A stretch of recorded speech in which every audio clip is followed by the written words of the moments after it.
안녕하세요. 저는 60대 아줌마예요.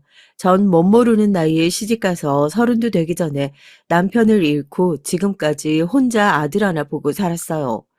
아들이 학교 가기 전에 남편이 퇴근길에 교통사고를 당해서 죽었거든요. 그때만 생각하면 아직도 눈앞이 깜깜해요. 남편을 기다리며 아들을 씻기고 저녁상을 보고 있었는데 경찰서에서 전화가 왔어요. 오인국 씨 보호자분 되시나요? 오인국 씨가 교통사고를 당하셔서 현재 병원 응급실로 이송 중인데 바로 병원으로 오실 수 있나요? 그 순간 하늘이 노랗게 보이고 머릿속이 새까맣게 변했죠. 잊고 있었던 기억이 떠올라서요. 제 팔자는 도대체 왜 이러는 건지, 제 인생에 이런 일이 생긴 게 처음이 아닙니다. 저희 부모님도 남편처럼 갑작스레 돌아가셨거든요. 고등학교 때 저와 언니가 둘이 누워서 책을 읽으며 공장에서 일을 마치고 돌아오는 부모님을 기다리고 있었는데 집으로 전화가 왔어요. 경찰이라면서요. 부모님이 일하시는 공장에 불이 나서 두 분 다 병원에 이송됐으니 당장 병원으로 오라고 했습니다. 언니와 전 둘이 손을 꼭 붙잡고 병원으로 달려갔죠. 그런데 병원엔 이미 흰 천을 뒤집어 쓴 사람들밖에 없었어요. 그중에 저희 부모님도 계셨고요. 정말 청천벽력이 따로 없었습니다. 졸지에 고등학교도 졸업하기 전에 저와 언니는 고아가 됐어요. 부모님 장례식이 끝나고 저와 언니는 외삼촌 댁에 1년, 큰 이모 집에 1년 살았습니다. 처음엔 삼촌이랑 이모라도 있어서 다행이다 싶었는데 핏줄이라도 다 팔은 안으로 굽는 거다 보니 눈칫밥을 안 먹을 수가 없었어요.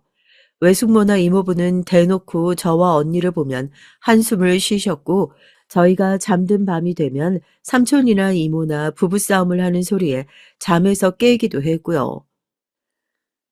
당신이 장남도 아닌데 저희들을 왜 우리가 데리고 살아야 돼?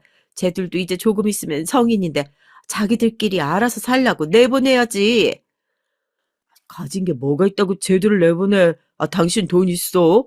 쟤들 월세라도 얻어줄 돈 있냐고. 아, 우리가 쟤들 월세를 왜 내줘? 지금도 쟤들 먹는 거 입는 거 다 대주기 벅차 죽겠구만. 나 도저히 힘들어서 안 되겠으니까 당신 누나네로 보내. 아, 그 집 큰딸이잖아. 저와 언니는 외숙모와 삼촌이 싸우는 소리를 들으면서도 나가서 한마디도 할 수가 없었어요. 그냥 자는 척 하는 수밖에 없었죠. 그러다 결국은 얼마 되지 않아 큰 이모 댁에서 살게 됐습니다. 큰 이모 댁은 삼촌 댁이랑 좀 다를까 싶었는데 거기도 마찬가지였어요. 이모부가 술만 드시고 오면 저와 언니에게 막말을 했거든요. 안 그래도 먹고 살기 힘들어 죽겠는데 내 팔자에도 없는 계집 애들까지 떠맡았으니 아유 내 팔자야. 술 먹었으면 곱게 들어가서 잠이나 잘 노릇이지. 아, 이 시간에 애들 앞에서 뭔 소리라는 거야. 아, 얼른 들어가 잠이나 자. 그런 날이면 언니와 전 밖에 나가 한참을 서성이다가 들어가고는 했어요. 이모부가 잠드시길 기다리면서요. 그래도 그나마 외삼촌 댁보다 이모네가 더 편했던 건 이모부가 일하러 나가셨을 때 마음이 편했다는 겁니다. 이모도 저희에게 잘 해주셨고 사촌 언니랑 오빠도 잘 해줬거든요. 그렇게 한참 예민했을 사춘기 때 여기저기 눈칫밥을 먹고 살아온 덕분에 언니나 저나 성인이 돼서도 눈치 하나는 빨라요. 저와 언니는 고등학교를 졸업하자마자 둘 다 취직해서 돈을 모아 금방 보증금을 모았어요. 월세 보증금이 모이자마자 저와 언니는 이모네 집을 나왔고요. 그렇게 저와 언니만 보면 으르렁거리던 이모부도 막상 저와 언니가 집을 나간다고 하자 투덜거리셨습니다. 이래서 남의 자식 키워준 공은 없는 거라니까. 기껏 먹이고 재워줬더니 돈 벌기 시작하니까 자기들끼리 나가 산다지. 이모부 이모, 그동안 정말 감사했어요. 나가서도 두 분 은혜 잊지 않고 명절 때마다 찾아뵐게요. 이모부 생신 때도 꼭 오고요. 그래, 우리가 해준 게 너무 없어서 미안하다. 나가서도 무슨 일 있으면 꼭 찾아오고 연락 자주 해. 부모님이 돌아가셨을 땐 세상이 무너지는 것 같았죠. 앞으로 내 인생은 어떻게 흘러갈까 겁이 났습니다. 말로는 외삼촌이나 이모 댁에서 눈칫밥을 먹었다고 했지만 사실 어찌 보면 제 마음이 너무 힘들어서 마음을 열지 않았는지도 몰라요. 일찍 부모님 여의고 언니와 단둘이 살다 보니 하루라도 빨리 결혼해서 제 가정을 이루고 싶었습니다. 그래서 남편을 만나 결혼식을 올린 순간부터 화목한 가정을 만들겠다 마음 먹었어요. 그런데 저에게 또 이런 고난이 닥칠 줄은 꿈에도 몰랐습니다. 전 아직 머리도 채 마르지 않은 아들을 데리고 곧장 택시를 타고 병원으로 향했어요. 그리고 저와 아들이 응급실에 도착하자마자 남편은 수술도 받지 못하고 숨을 거뒀습니다. 상대방 차량이 술을 마시고 운전을 해서 횡단보도를 건너던 남편을 보지 못하고 그대로 치고 인도로 달려들었다고 하더라고요. 그때 제 나이가 고작 29살이었어요. 결혼해서 아들 낳고 밖에 일이라고는 해본 적 없는 가정주부였는데 졸지에 술 먹고 운전한 정신병자 때문에 과부가 돼버렸으니 제 아들을 책임지며 살아야 했죠. 더군다나 더 큰 문제는 시어머니였어요. 남편이 죽고 큰 충격을 받으신 시어머니는 병원에서 그대로 실신하셨어요. 그러곤 그때부터 정신줄을 놓으셨습니다. 병원에서 너무 충격을 받아서 일시적인 기억 상실 같다고 하는데 제가 봤을 땐 꼭 치매 환자 같았죠. 말도 어눌해지시고 옛날 기억도 깜빡깜빡 하시면서 아직 어린 아들을 보고 남편으로 착각까지 하셨어요. 인구가 배고프지? 엄마가 장사 빨리 접고 들어가서 맛있는 거 해줄게. 조금만 기다려. 엄마, 할머니가 자꾸 나한테 인국이라고 불러. 나 인국이가 아니라 승우라고 얘기해줘도 못 알아듣고 자꾸 인국이래. 할머니가 너무 아프셔서 그러는 거니까 우리 승우가 조금만 이해해줘. 할머니 좋아지실 거야. 한순간에 어린아이가 되어버린 시어머니를 버틸 수는 없었어요. 시어머니도 저와 같은 과부예요. 시아버지께서도 남편이 태어난 지 얼마 되지 않아서 갑작스러운 심장마비로 돌아가셨거든요. 그 이후 시어머니는 시장에서 생선 가게를 하면서 평생을 남편 뒷바라지만 하셨습니다. 남편이 저와 결혼하고 아들을 낳았을 때 시어머니 누구보다 기뻐하시면서 저에게 아무 걱정하지 말고 애만 잘 키우라고 하셨거든요. 다른 건 당신이 다 도와주시겠다고요. 전 그런 시어머니가 든든하고 좋았습니다. 친정 부모님이 일찍 돌아가셔서 부모도 없는 절 며느리로 흔쾌히 받아주시고 남편과 결혼해서 사는 동안 친정 엄마처럼 살뜰하게 챙겨주셨거든요. 일찍이 부모님을 잃고 친척집 여기저기 방황했던 전 잘 알아요. 상대방이 나를 진심으로 좋아하는지 아니면 귀찮게 생각하는지 몇 마디 해보면 압니다. 결혼하고 저와 남편에게 작은 집을 구해주시고 시어머니는 생선가게 안에 작은 방 안에서 혼자 사셨어요. 전 그런 시어머니가 걱정돼서 함께 살자고 했는데도 시어머니는 싫다고 하셨고요. 아들내미 다 키워서 장가 보냈으면 끝이지. 아, 내가 아들 집에 얹혀서 살아? 난 일찍부터 혼자 되고 아무도 없이 아들하고만 살아서 아유 누구 눈치 보면서 사는 거 못해. 그러니까 내 걱정하지 말고 아유 너희 셋이나 재밌게 살아. 시어머니는 옛날 말대로 하면 여장부 스타일이었어요. 일찍이 남편 없이 혼자 아들을 키우며 사셔서 그런지 항상 씩씩하고 뭐든 다 괜찮다고 하시는 분이었죠. 맛있는 걸 먹으러 가자고 해도 당신은 괜찮으니 우리끼리 먹으라고 했고 같이 여행이라도 가자고 하면 당신은 생선 파는 게 더 좋다고 우리끼리 가라고 하셨어요. 그랬던 시어머니가 남편이 죽자 생선 장사를 하는 것도 잃어버린 채 정신을 놓아버렸어요. 그렇게 씩씩하고 강했던 분이 한순간에 무너지는 모습을 보니까 저도 가슴이 찢어질 것 같았습니다. 그러다 보니 저마저 정신을 놓을 수가 없었어요. 저에겐 책임져야 할 가족이 시어머니와 아들 둘이나 있었으니까요. 전 고민할 것도 없이 바로 시어머니가 하시던 생선 장사를 물려받아 장사를 시작했습니다. 아침이면 시어머니와 아들을 데리고 가게를 나와 가게 안에 작은 방에서 시어머니를 챙기면서 아들 학교 보내고 학원 보내며 장사를 했죠. 하루도 쉬지 않고 악착같이 사는 저를 보고 주변에선 저처럼 불쌍한 팔자도 없다고들 뒤에서 수군거렸지만 전 남이 뭐라고 하든 아무렇지 않았습니다. 생선만 많이 팔 수 있다면 다 참을 수 있었거든요. 이제 30 막 된 과부가 아픈 시어머니와 어린 아들을 혼자 돌보면서 산다는 게 보통 정신력으로는 버틸 수 없으니까요. 전 슬퍼할 시간도 없었습니다. 지금 당장 먹고 살 길이 막막하니 당장 장사에 매진할 수밖에 없었거든요. 그래도 다행인 건 시어머니께서 평생을 해온 가게다 보니 단골 손님이 워낙 많아요. 새벽부터 저녁까지 장사하면 우리 세 식구 굶진 않았습니다. 더군다나 제가 힘들어할 겨를이 있을 수 없었던 게 아들을 생각하면 제가 힘든 내색을 할 수가 없었거든요. 아들도 어린 나이에 아버지를 잃고 쉽지 않은 환경에서 자라느라 고생이 많았을 텐데 공부를 기똥차게 잘했습니다. 남편이 원래 머리가 좋았거든요. 학교 다닐 때 전교에서 1, 2등도 해봤다고 하더니만 아들이 그런 남편을 닮았는지 학창 시절 내내 전교 1등을 놓치지 않았어요. 그런데 천사 같던 아들이 사춘기를 아주 심하게 겪었습니다. 고등학교에 가더니 어디서 못된 친구들을 사귀었는지 매일 집에도 늦게 들어오고 학교에서 싸움도 하고 다녀서 학교 선생님에게 연락이 오는 일까지 있었죠. 한 번은 그런 적도 있습니다. 한참 가게에서 장사하고 있는데 아들 학교에서 전화가 왔더라고요. 안녕하세요, 승호 어머니. 승호가 학교에서 일이 좀 있어서 어머님 오시라고 했는데 아직 말씀 안 드렸는지 어머님께서 오시질 않으시길래 제가 연락드렸어요. 전 전혀 모르는 일이었는데 아들 담임이 절 학교에 오라고 했다더군요. 그런데 아들은 일절 저에게 말이 없었습니다. 아, 예, 안녕하세요, 선생님.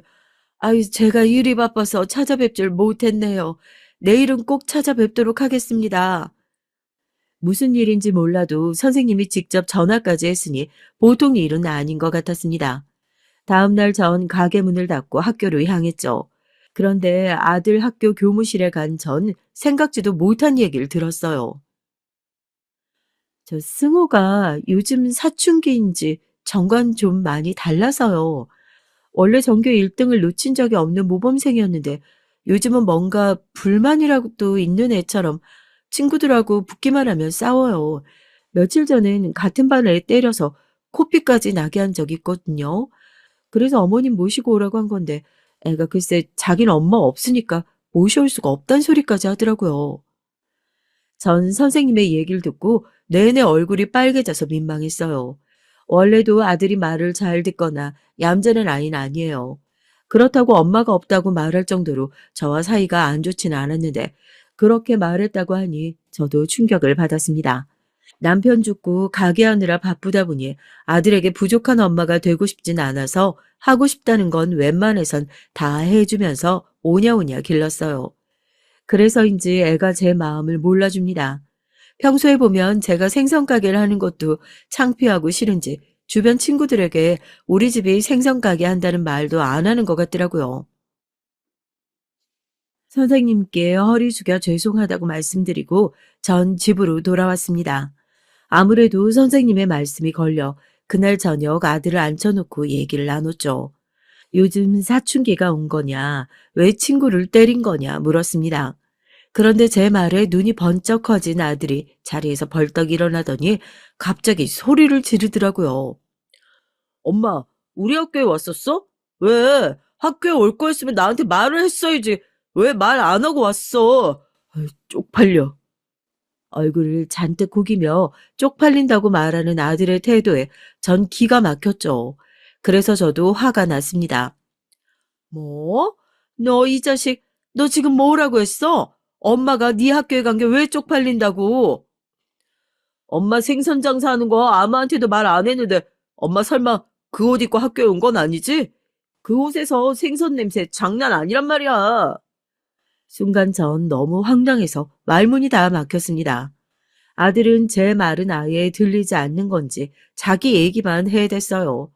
제가 생선 냄새가 나서 창피하다고요. 어? 그래. 엄마가 생선 냄새가 나서 창피해? 그러는 넌 친구랑 싸워서 코피까지 나게 해놓고 그건 안 창피하니? 네가 깡패야? 왜 친구 코피를 터뜨려? 전 아들이 괘씸하고 미웠습니다. 저라고 평생 만지지도 못했던 생선 대가리를 척척 잘라내면서 생선 가게 하고 싶었겠어요. 이게 다 아들 하나 잘 키워보려고 아등바등 살다 보니 이렇게 된 건데 하나밖에 없는 아들 녀석이 제 마음을 몰라주니 서러워서 눈물이 절로 나더라고요. 그런데 그때 아들이 하는 말이 기가 막혔습니다. 내가 그 새끼 왜 때렸는 줄 알아?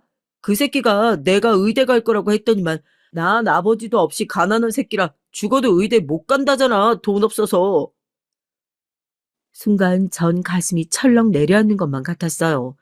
아들이 그런 소리를 들었을 거라고는 상상도 못했거든요. 뭐, 뭐야? 아, 어떤 자식이 내 아들한테 그딴 소리를 해? 네가 왜 의대를 못 가? 걱정하지 마. 엄마가 생선을 팔든 뭘 팔든 너 무조건 의대 보내줄 테니까. 넌 쓸데없는 짓 하지 말고 공부나 해. 그랬습니다. 전 저대로 먹고 살 걱정만 하고 사느라 신경 쓰지 못했는데 아들도 나름대로 학교에서 쉽지 않은 생활을 하고 있었더라고요. 그날부터 제 목표는 단 하나였어요. 제 아들을 의대에 보내는 거요. 공부도 제일 잘하고 운동도 잘하는 우리 아들이 제대로 된 부모 만났어도 그런 소리를 듣진 않았을 거예요. 제가 가난하고 생선 장사나 하고 있으니 제 잘난 아들이 그런 취급을 당한 겁니다. 그때 전 다시 각오했어요. 제 아들이 원하는 대로 어떻게든지 의사 선생님을 만들기로요. 그래서 그때부턴 더 악착같이 살았습니다. 단 하루도 쉬지 않고 일주일 내내 생선을 팔았죠. 아들은 아무것도 신경 쓰지 않고 공부만 할 수 있도록 뒷바라지를 했고요. 물론 참기 힘든 정도로 힘든 순간도 있었어요. 원래 제가 새벽 시장에 가면 아들이 학교에 가기 전에 시어머니를 가게에 모셔다 놓고는 했는데 아들이 학교에 가기 전에 시장에 들르는 게 힘들다고 해서 그럼 시장에 들르지 말고 바로 학교로 가라고 했습니다. 할머니는 제가 챙기겠다고요. 어쩌겠어요. 공부하기도 바쁜 애한테. 정신도 온전치 않은 할머니를 맡길 수는 없으니 그냥 제가 새벽 시장에 갈 때 트럭에 시어머니를 모시고 다녔습니다. 그래도 몇 년 전까진 가게에 데려다 놓으면 혼자 잘 계셨는데 얼마 전부턴 자꾸 밖에 나가 길을 헤맸거든요. 평생을 일했던 시장인데도 길을 잃어서 가게까지 찾아오지도 못하고요. 행여나 시어머니를 잃어버릴 기라도 할까봐 전 장사를 하면서도 연신 시어머니를 챙겨야 했습니다. 그러다 보니 순간순간 식겁할 정도로 땀을 빼는 일이 수두룩했어요. 한참 장사하고 있는데 어머님이 뜨거운 걸 만지다가 화상을 입어서 급하게 응급실에 가기도 하고 저한테 말도 안 하고 자꾸 밖에 나가서 찾아다니느라 애먹은 적이 한두 번이 아니에요. 그럴 때면 저도 모르게 눈물이 펑펑 쏟아집니다. 정말 너무 서럽고 힘들어서요. 그래도 눈물을 손으로 비비며 꾹 참았습니다. 지금이야 이렇게 고생하고 힘들지만 앞으로 아들이 의사가 되면 저도 한시름 놓을 수 있을 것 같아서요. 그렇게 꾹 참고 산 게 보람이 있었죠. 제 아들이 단번에 의대에 합격했어요. 당연한 결과였죠. 동네에서 우리 아들만큼 똑똑한 놈은 없으니까요. 아들이 서울대 의대에 합격했다는 소식을 들었을 때 정말 등에 날개라도 생긴 것처럼 금방이라도 하늘을 날 것 같더라고요. 전 아들이 너무 자랑스러웠습니다. 하지만 아들에게 있어 전 항상 부족한 엄마였어요. 학교 졸업하고 성인이 되니 더는 엄마가 필요하지 않은 것 같더라고요. 입학식 날 친구들이랑 밤새도록 놀기로 해서 엄마랑 할머니 와도 잠깐밖에 못 봐. 집에서 먼데 그냥 오지 마세요. 내가 친구들이랑 사진 찍어서 보내줄게. 오랜만에 가게까지 닫고 대학 입학식에 갈 생각에 기다리고 있었는데 글쎄 아들이 오지 말랍니다. 친구들이랑 약속이 있다고요. 졸업식 끝나자마자 집구에 가서 한 달 넘게 얼굴도 못 봤는데 엄마랑 할머니 보고 싶지도 않아? 엄마 우리 아들 보고 싶어 죽겠는데. 집이 지방이다 보니 대학까지 너무 멀어 고등학교 졸업도 하기 전에 일찍 서울에 올라가 월세방을 구해줬어요. 마음 같아서는 넓은 전세를 구해주고 싶었지만 의대 등록금이 너무 비싸다 보니 월세밖에 구해주지 못했습니다. 에이, 내가 주말에 내려가면 되지. 집도 좁아서 올라오셔도 있을 데도 없어. 그리고 엄마가 하루라도 생선 더 팔아야 나 전셋집 빨리 구해주지. 엄마, 입학식 날은 진짜로 안 와도 되니까 생선 많이 팔아서 돈 많이 벌어오세요. 품 안의 자식이라는 말이 맞습니다. 아직도 자는 모습을 보면 제 속으로 낳은 새끼가 맞는데 저렇게 서울대까지 입학해 버젓이 대학생이 된 모습을 보면 저 잘난 게 진짜 내가 낳은 새끼 맞나 믿기지가 않거든요. 그런데 시간이 갈수록 내가 낳은 아들인데 어쩐지 내 아들 같지 않고 어려웠어요. 서울에 올라간 이후 더 연락도 안 하고 얼굴도 못 보니 거리감이 확 느껴지더라고요. 아들은 더 대단해질수록 점점 더 바빠졌습니다. 아들이 바쁘면 바쁠수록 얼굴을 볼 수가 없었죠. 아들이 의사 면허에 합격해 진짜 의사가 될 때까지 아들 얼굴을 10번이나 봤나 봐요. 의대 졸업식 때도 오지 말라고 해서 못 갔어요. 사실 주변에선 자식이 오지 말라고 해도 명색이 서울대 졸업식인데 안 가냐고 했지만 전 아들 말을 듣기로 했습니다. 그럴 수밖에 없는 게 고등학교 때 제가 학교에 간 게 창피하다고 소리쳤던 아들의 모습이 아직도 가슴에 남아 있거든요. 그때야 아들도 어렸고 나도 뭘 몰랐으니 그랬지만 지금은 아들도 다 큰 성인인데 행여 주변 친구들 앞에서 저한테 생선 냄새라도 나면 어쩌나 걱정돼서 더 못 가겠었어요. 그래도 하나뿐인 자식이라 그런지 혼자 사는 아들이 밥이나 챙겨 먹을까 걱정돼서 수시로 전화는 해요. 물론 무뚝뚝한 아들은 4~5번에 한 번 받을까 말까 해요. 제가 여러 번 전화해서 어쩌다 받아도 아들은 항상 피곤하다는 말만 하다가 전화를 끊었죠. 아, 오늘도 잠 못 잤어? 목소리에 힘이 없네. 아이, 그렇게 매일 잠도 안 자고 일만 해서 어떡해. 밥은 챙겨 먹은 거야? 밥 먹을 시간이 어딨어. 집에 갈 시간도 없어서 빨래도 못 돌리고 간신히 잠만 자고 나와서 양말이랑 속옷도 다 사서 입고 있는데. 아이고, 엄마가 장사한다고 한번 올라가서 들여다보지도 못하고 미안하다. 다른 의사들은 가족들이 다 알아서 챙겨줄 텐데. 됐어. 챙겨주긴 무슨. 나 혼자가 편하니까 행여나 걱정된다고 또 불쑥 찾아오지나 마요. 나 교수님 찾아서 들어가 봐야 돼. 나중에 통화해요. 아들들은 원래 다들 그런가요? 어릴 땐 아무리 사고를 치고 다녀도 같이 누워서 이런저런 얘기를 하다 보면 엄마가 제일 좋다고 하기도 했는데 다 큰 성인이 되고 나니 자기 얘긴 잘 하지도 않고 퉁명스럽게 매번 툴툴거리기만 해요. 그럴 때면 내가 부모로서 너무 해준 게 없어서 그런가 싶어서 괜히 더 미안하기만 합니다. 그러다 한번 아들에게 먼저 전화라도 오면 무슨 일인가 기분이 좋아 생선을 손님에게 팔다가도 고무장갑 벗고 아들 전화를 먼저 받았습니다. 아들, 웬일로 먼저 전화를 걸었어? 아니, 무슨 일 있어?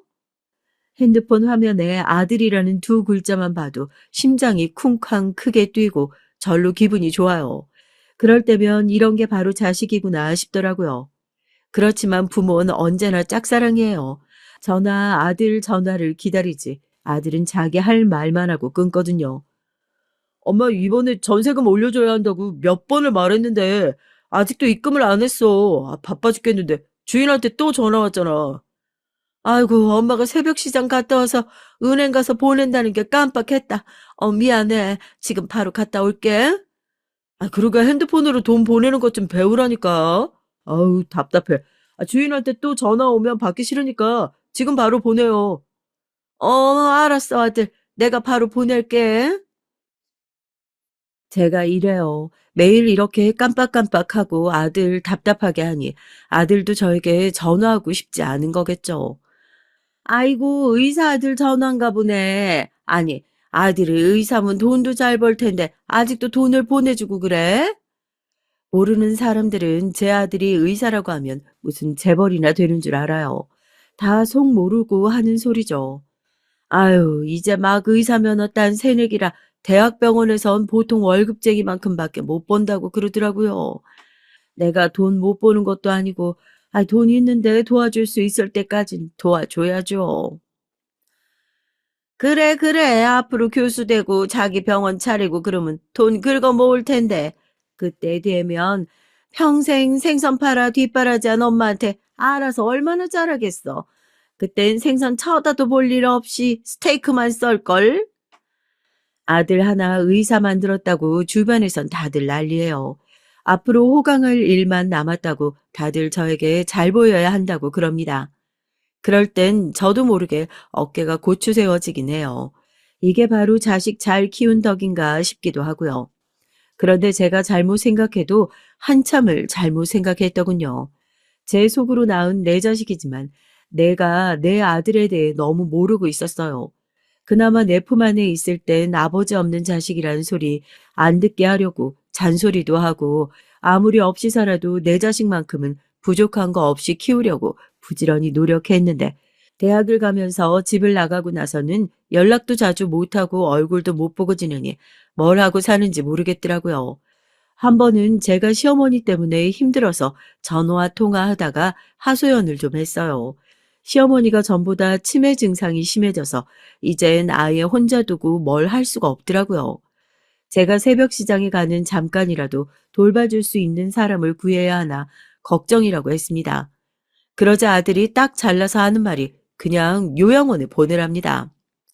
어차피 할머니 정신도 없는데 엄마가 그렇게 지극정성으로 해봐야 뭐해. 엄마 부모도 아닌데 괜히 엄마 몸 축내지 말고 그냥 요양원 보내세요. 아들 딴엔 절 걱정해서 한 말인진 몰라도 전 너무 서운했어요. 아들이 꼭 남 같아서요. 아들, 너 어떻게 할머니를 가지고 그렇게 말할 수가 있어? 할머니가 지금이야 정신이 없으셔서 그렇지. 그전에 너한테 얼마나 잘해주셨는데.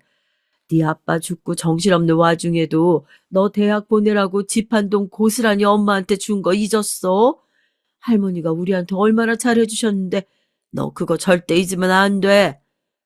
아, 그럼 나더러 어쩌라고. 내가 당장 내려가서 엄마 도와줄 수 있는 것도 아닌데. 맨날 전화할 때마다 할머니 얘기하는 거 듣는 건 좋은 줄 알아? 나도 하루 종일 병원에서 일하느라 죽을 맛이거든. 아이고, 알았다, 알았어. 엄마가 또 괜한 소리 했네. 신경 쓰지 말고 밥 잘 챙겨 먹어. 제 잘못이죠, 뭐. 타지에 나가서 힘들게 일하는 아들한테 괜히 제 속마음을 보이는 게 아닌데, 괜히 이런저런 헛소리를 해서 애 신경만 더 쓰게 만들었어요. 얼마 뒤 시어머니 상태가 더 안 좋아지셔서 병원에 간 김에 이것저것 검진을 받았는데, 폐 상태가 안 좋아서 당장 입원해야 한다고 했습니다.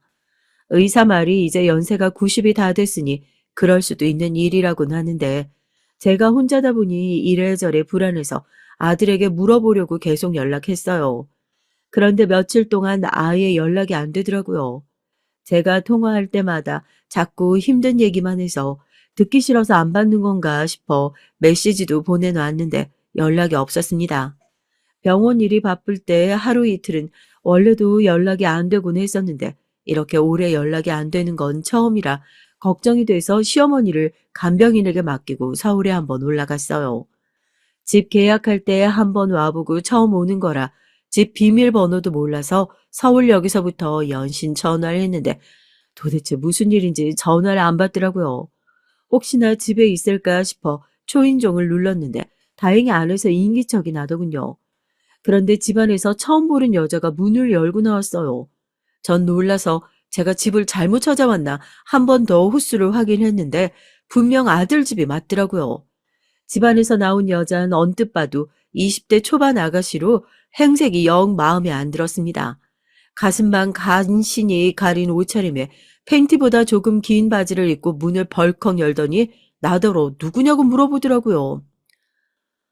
아, 여기 분명 내 아들 집인데 아가씨 누구예요? 아, 오빠 어머니시구나. 안녕하세요. 저 오빠 여자친구예요. 반가워요, 어머님. 오빠 병원에서 일하러 갔는데 들어오세요. 절 보자마자 뭐가 그렇게 좋은지 여자애가 자리에 폴짝폴짝 뛰면서 인사를 하더라고요. 그러더니 제 손을 끌며 안으로 들어오라고 했죠. 그런데 몇 달 만에 온 아들 집은 처음 계약했을 때와는 딴판이었습니다. 집안에 담배 냄새가 진동하고 물건들로 꽉 차 있었어요. 아들은 이 여자애와 같이 사는 건지 여자의 물건도 잔뜩 널려 있고 아들도 뭘 이렇게 샀는지 집안에 옷이랑 신발이 가득하더라고요. 아, 얘가 일주일 넘게 연락이 안 돼서 올라와 봤는데 혹시 우리 아들한테 무슨 일 있어요? 아, 전화를 이 정도로 안 받은 적이 없어서. 도저히 집이라곤 앉을 데도 없어서 서성거리며 얘기를 하자 아들 여자친구라는 애가 해맑게 깨진 아들의 핸드폰을 보여주더라고요. 아, 오빠 핸드폰 망가져서 새로 샀는데 아직 어머님한테 번호 안 가르쳐 줬나 보다. 내가 번호 알려드릴 테니까 지금 바로 전화해 보세요. 어머님 왔으니까 얼른 집에 오라고요. 뭔가 좀 이상했습니다. 여자애가 싹싹하고 친절하긴 한데 묘하게 맹한 게 좀 특이하다 싶었죠. 차갑고 냉정한 내 아들이 저런 애를 좋아한다는 게 좀 의외였습니다. 그런데 잠시 뒤 생각지도 못한 일이 벌어졌어요. 제가 집에 와 있다는 전화에 아들이 10분도 안 돼서 집에 왔더라고요. 아들은 저와 말을 나눌 짬도 없이 갑자기 여자친구라던 애랑 둘이 싸우기 시작했습니다. 그런데 그게 가관이 따로 없었어요. 너 뭐야? 네가 설마 우리 엄마까지 집에 불러들인 거야? 내가 전화 안 받으니까 우리 엄마한테 전화하라고 시킨 거냐고. 뭐래? 내가 네 엄마 부른 거 아니거든? 네가 열받아서 핸드폰 던지는 바람에 핸드폰 망가져서 연락 안 된 거잖아. 네 엄마가 전화 하도 안 돼서 오셨단다. 어떻게 엄마한테 번호도 안 보내냐? 왜? 이기면 엄마랑도 아예 연락 끊고 살려고 그랬냐?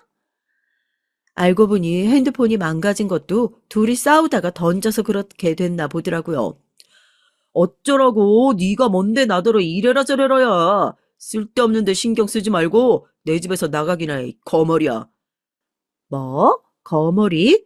내 돈이나 갚아, 이 새끼야. 돈 꺼놓고 왜 전화를 안 받아? 너 지금 당장 내 돈 안 갚으면 내가 네 병원에다 소문 다 낼 거야. 술집령 꼬셔서 놀 만큼 놀아놓고 돈까지 뜯어갔다고. 전 순간 제 귀를 의심했어요. 이 여자가 술집에서 일하는 여자라는 사실도 놀라운데 제 아들이 이 여자에게 돈을 빌렸대요. 내가 의사라니까 지도 좋아서 마음먹고 꼬시라고 돈까지 갖다 바치길래 불쌍해서 좀 놀아줬더니만 이제 와서 뭐? 돈을 갚아? 웃기고 있네. 다 필요 없으니까 너 당장 내 집에서 나가. 꺼지라고. 아들은 여자가 돈 얘기를 꺼내자마자 흥분해서 난리를 치더니 여자 가방을 집 밖으로 던지며 여자를 내쫓았어요. 전 이러다 사고가 날 것 같아 아들에게 그만하라고 사귀던 여자한테 그렇게 하면 되냐고 혼을 냈지만 아들은 제 말도 들리지 않는 것 같았습니다. 오히려 저에게 신경 쓰지 말라고 했어요. 아, 이 사다를 만들어 놓고 어떻게 신경을 안 써?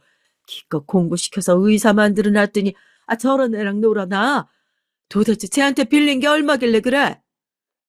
지금 생각하면 그때 제가 잘못했어요. 얼마를 빌렸는지 물어볼 게 아니라 몽둥이로 패서라도 정신을 차리게 했어야 했는데 아직 어리고 창창한 내 아들 혹여나 잘못될까 싶어 그 돈을 다 갚아줬습니다. 아가씨에게 절대 어디 가서 소문내지 말라고 신신당부하고요. 그 일 이후 전 아들에게 실망감이 이만저만 아니었어요. 서울대까지 나오고 의사라는 애가 왜 저렇게 철이 없나 싶어서요. 그 이후 몇 달은 저도 정신이 없어서 아들 일에 신경 쓸 수가 없었습니다. 시어머니가 병원에 계시다가 돌아가셨거든요. 폐에 물이 찬 게 회복이 안 돼서 돌아가셨습니다. 그 이후 며칠은 저도 마음이 좋지 않아 가게에도 나가지 않았고요. 가게에 나가면 자꾸만 시어머니 생각이 나서 마음이 좋지가 않더라고요. 하지만 어쩌겠어요. 남은 사람은 또 살아야 하니 일을 해야 하는 걸요. 전 몸을 간신히 일으켜 다시 가게로 나갔습니다. 그래도 혼자 우중충하게 집에 있는 것보단 가게에서 나가 일을 하는 게 쓸데없는 생각 안 하고 좋았죠. 장사로 바쁜 와중에 웬일로 아들에게 연락이 왔어요. 그런데 아들놈이 하는 말이 기가 막혔습니다. 그 난리를 친 지 얼마나 됐다고 몇 달 만에 연락이 와선 또 이상한 소리를 하더라고요. 잠깐 휴가를 내고 미국에 갔다 온답니다. 갑자기 미국? 매일 바쁘다고 할머니 49제 때도 못 온다더니만 갑자기 미국은 왜 가는데? 여행이라도 가는 거야? 여행 비슷한 건데 결혼할 여자친구 부모님이 미국에 계셔서 인사드리고 오려고요. 간 김에 아예 결혼 허락도 받고 오려고. 결혼이라니? 아니 전에 만나던 걔랑은 당연히 헤어진 줄 알았는데 설마 다시 또 만나는 거야? 엄마, 언제적 얘기하는 거야? 걔가 무슨 여자친구야? 혹여나 나중이라도 내 여친 앞에서 그 못된 년 말도 꺼내지 마. 그 길로 내 혼사길 바로 막히는 거야. 전 순간 어안이 다 벙벙했어요. 바로 얼마 전까지 다른 여자랑 싸우고 난리를 치더니만 갑자기 결혼할 여자친구가 생겼다네요. 제 아들이지만 도대체 누굴 닮았는지 여자를 참 좋아해요. 세상에 뭐 이런 남봉꾼이 다 있나 싶었습니다. 제가 말문이 막혀 입을 딱 다물었는데도 아들은 아랑곳하지 않고 본인은 일주일 미국에 있다가 올 생각이니 연락이 안 되더라도 걱정하지 말라고 하더라고요. 아, 네가 언제 나한테 어디 간다고 보고하고 다녔니? 웬일로 연락을 다 했대. 엄마가 또 며칠 연락 안 된다고 쪼르르 집이랑 병원에 찾아올까 봐 그러지. 암튼 내가 연락할 때까지 연락하지 마세요. 원래도 무뚝뚝하고 자기밖에 모르는 녀석이니 이젠 무슨 말을 들어도 서운하지도 않았습니다. 오히려 미국에 간다고 먼저 연락해 준 게 고마울 따름이었죠. 알았어. 아, 미국 다녀오거든 엄마한테도 네 여자친구 정식으로 소개해줘. 아, 네가 결혼까지 생각하는 여자라고 하니까 엄마도 궁금하네. 제 말에 아들은 결국 대답도 안 해주고 전화를 끊었습니다. 그리고 얼마 뒤 또 저를 불안하게 하는 일이 생겼어요. 아들이 결혼할 여자가 있다고 한 얘기를 한 이후 통 연락이 없길래 걱정돼서 전화를 했는데 아들이 또 전화를 받지 않았습니다. 아들과 한 달 가까이 연락이 되지 않으니 아무래도 걱정이 돼 가게 문 닫고 서울에 올라왔어요. 전에 있었던 일이 떠올라 이 녀석이 또 뭔 사고를 친 건가 싶어서요. 그런데 아들의 행방이 묘연했습니다. 분명 아들 집이 맞는데 아무리 초인종을 눌러도 안에서 인기척이 없더라고요. 이럴 줄 알았으면 아들 집 비밀번호라도 물어보는 건데 전화도 받지 않으니 슬슬 걱정되기 시작했어요. 전 혹시나 아들에게 무슨 일이라도 생긴 게 아닌가 싶어서 아들이 일하는 대학병원으로 찾아갔죠. 아들이 연락이 안 되더라고요. 절대 찾아오지 말라고 했지만 부모 마음에 어떻게 가만히 있어요. 그런데 놀라운 게 글쎄 제 아들이 병원을 그만뒀다네요. 심지어 간호사 말이 제 아들이 병원을 그만두고 아예 미국으로 갈 거라고 했답니다. 순간 전 머리가 띵했어요. 이게 다 무슨 소린지 모르겠더라고요. 병원을 그만뒀다는 건 뭐고 병원을 차린다는 건 또 무슨 소린가 싶어서요. 바로 얼마 전에도 친구에게 돈을 빌려줘서 돈 없다고 생활비를 조금만 보내달라고 하더니만 도대체 무슨 돈이 있어서 병원을 차렸다는 건지 알 수가 없었죠. 전 아무래도 불안해서 이대로 집에 내려갈 수가 없었습니다.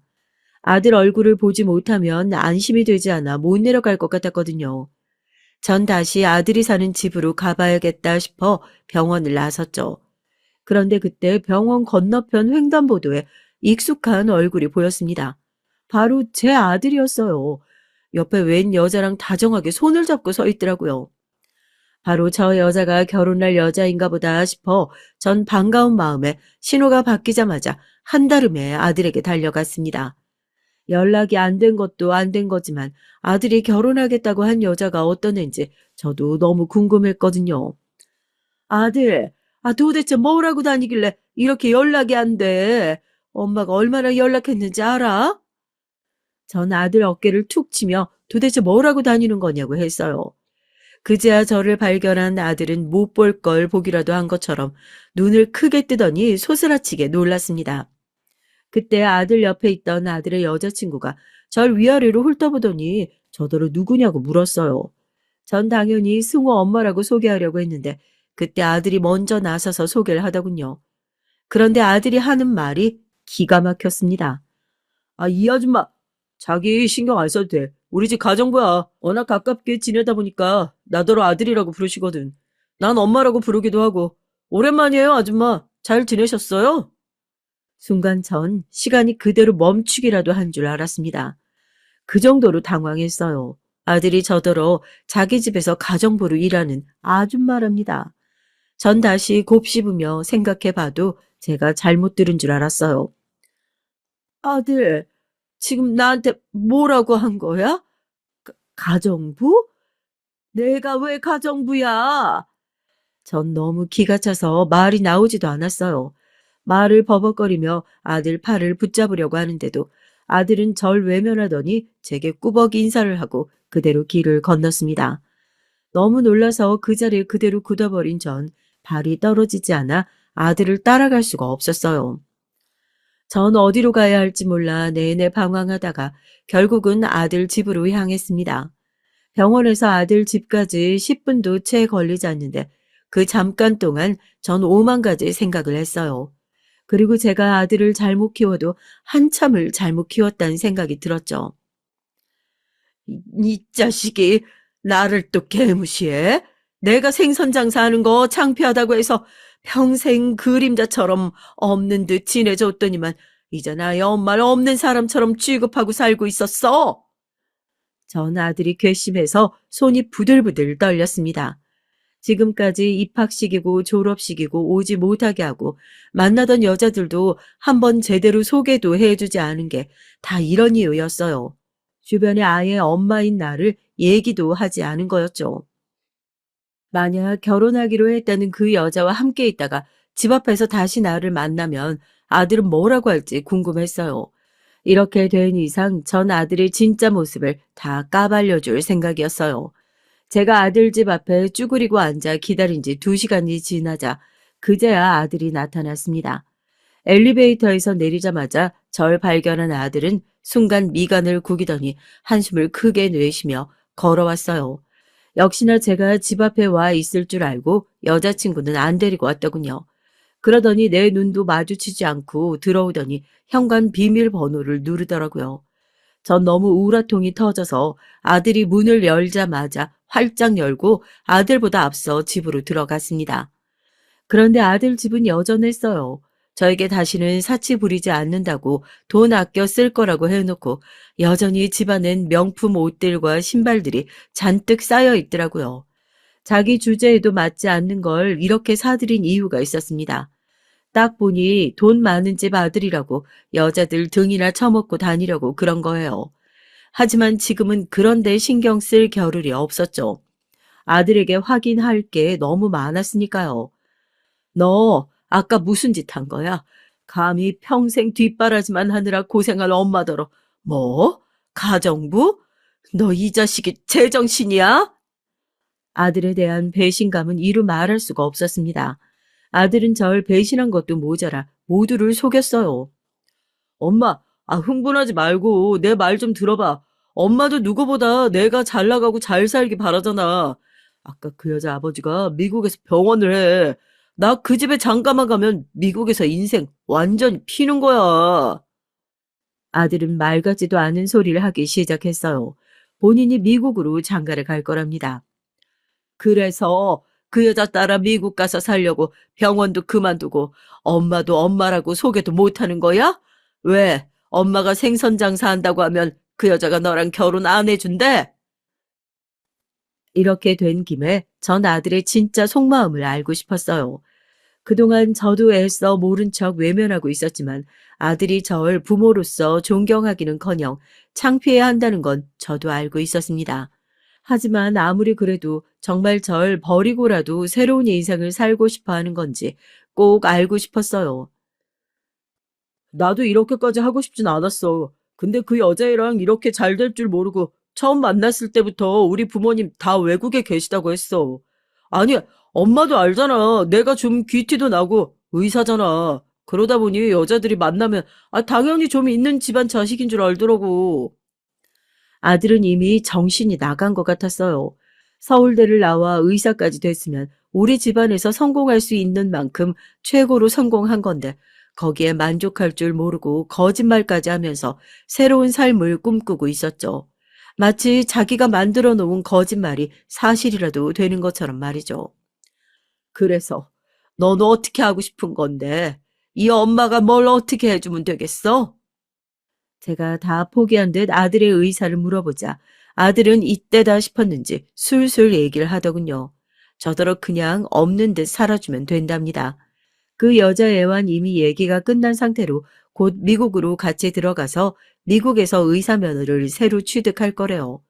그러면 미국에서 결혼하고 바로 그 여자의 부모 병원에서 근무할 거랍니다. 결혼식 날 자기 부모는 대충 미국에서 돈을 주고 구해서 외국에서 온 척 연기하게 할 거고요. 어차피 부모님도 외국에서 사업한다고 했으니 자주 안 보고 산다고 해서 여자친구가 의심하지 않을 거래요. 여자들은 시부모가 있는 걸 싫어하지 자주 못 본다고 아쉬워하지 않으니까요. 그래, 역시 똑똑한 우리 아들. 머리 좋네. 그렇게 해. 미국 가서 결혼도 하고 행복하게 살아. 엄만 지금처럼 살 거니까 엄마 걱정은 말고. 전 모든 걸 해탈한 사람처럼 아들의 손까지 잡아줬습니다. 그러자 아들은 몇 년 만에 보는지 모를 정도의 해맑은 얼굴로 밝게 웃더라고요. 엄마, 엄만 정말 좋은 엄마야. 나 미국 가서도 엄마 안 잊어. 내가 달러 많이 벌어서 꼬박꼬박 보내줄게. 나 절대 엄마 버리는 거 아니야. 진짜 성공해서 엄마 도와주려고 그러는 거야. 아들은 끝까지 절 위해서라고 하더군요. 전 아들에게 알겠다고 고맙다고 하고 집으로 돌아왔습니다. 그리고 아들이 미국에 간다고 한 날까지 일절 연락하지 않았죠. 괜히 미국에 간다고 신난 아들 마음에 불편하게 하고 싶지 않아서요. 전 아들이 어느 때보다 행복하길 바랐습니다. 며칠 뒤 드디어 아들의 출국 날이 됐어요. 전 일찍 공항에 가서 아들을 기다렸죠. 잠시 후 아들이 멋진 옷을 입고 예쁜 여자친구와 공항에 나타났더군요. 멀리서 봐도 참 행복해 보였습니다. 저도 그날을 위해 새 옷을 샀어요. 며느리가 될지도 모르는 아이를 처음으로 정식으로 만나는 건데 몸에서 생선 냄새가 나면 안 되잖아요. 그리고 전 허리를 세우고 당당하게 아들에게 다가갔습니다. 그리고 아들과 여자친구의 앞을 가로막았죠. 그러자 저를 발견한 아들의 얼굴은 참 볼만해 했어요. 꼭 귀신이라도 본 사람처럼 얼굴이 하얗게 질렸더라고요. 그때 아들 옆에 있던 여자친구가 절 보고 인사했습니다. 어머, 저번에 뵙던 그 가정부 선생님이네. 여기서 또 뵙네요. 우리가 인연인가 봐요. 여자친구가 참 싹싹하더군요. 이제 보니 제 아들이 여자복은 있는 것 같아요. 만나는 여자마다 자기보다 괜찮은 애들만 만나는 거 보면요. 아가씨가 똑똑하네. 맞아요. 우리 인연. 내가 여기 있는 숭어 엄마거든. 같은 자식 키우는 입장에 내가 도저히 아가씨 부모한테 미안해서 이 자식을 미국에 보낼 수가 있어야지.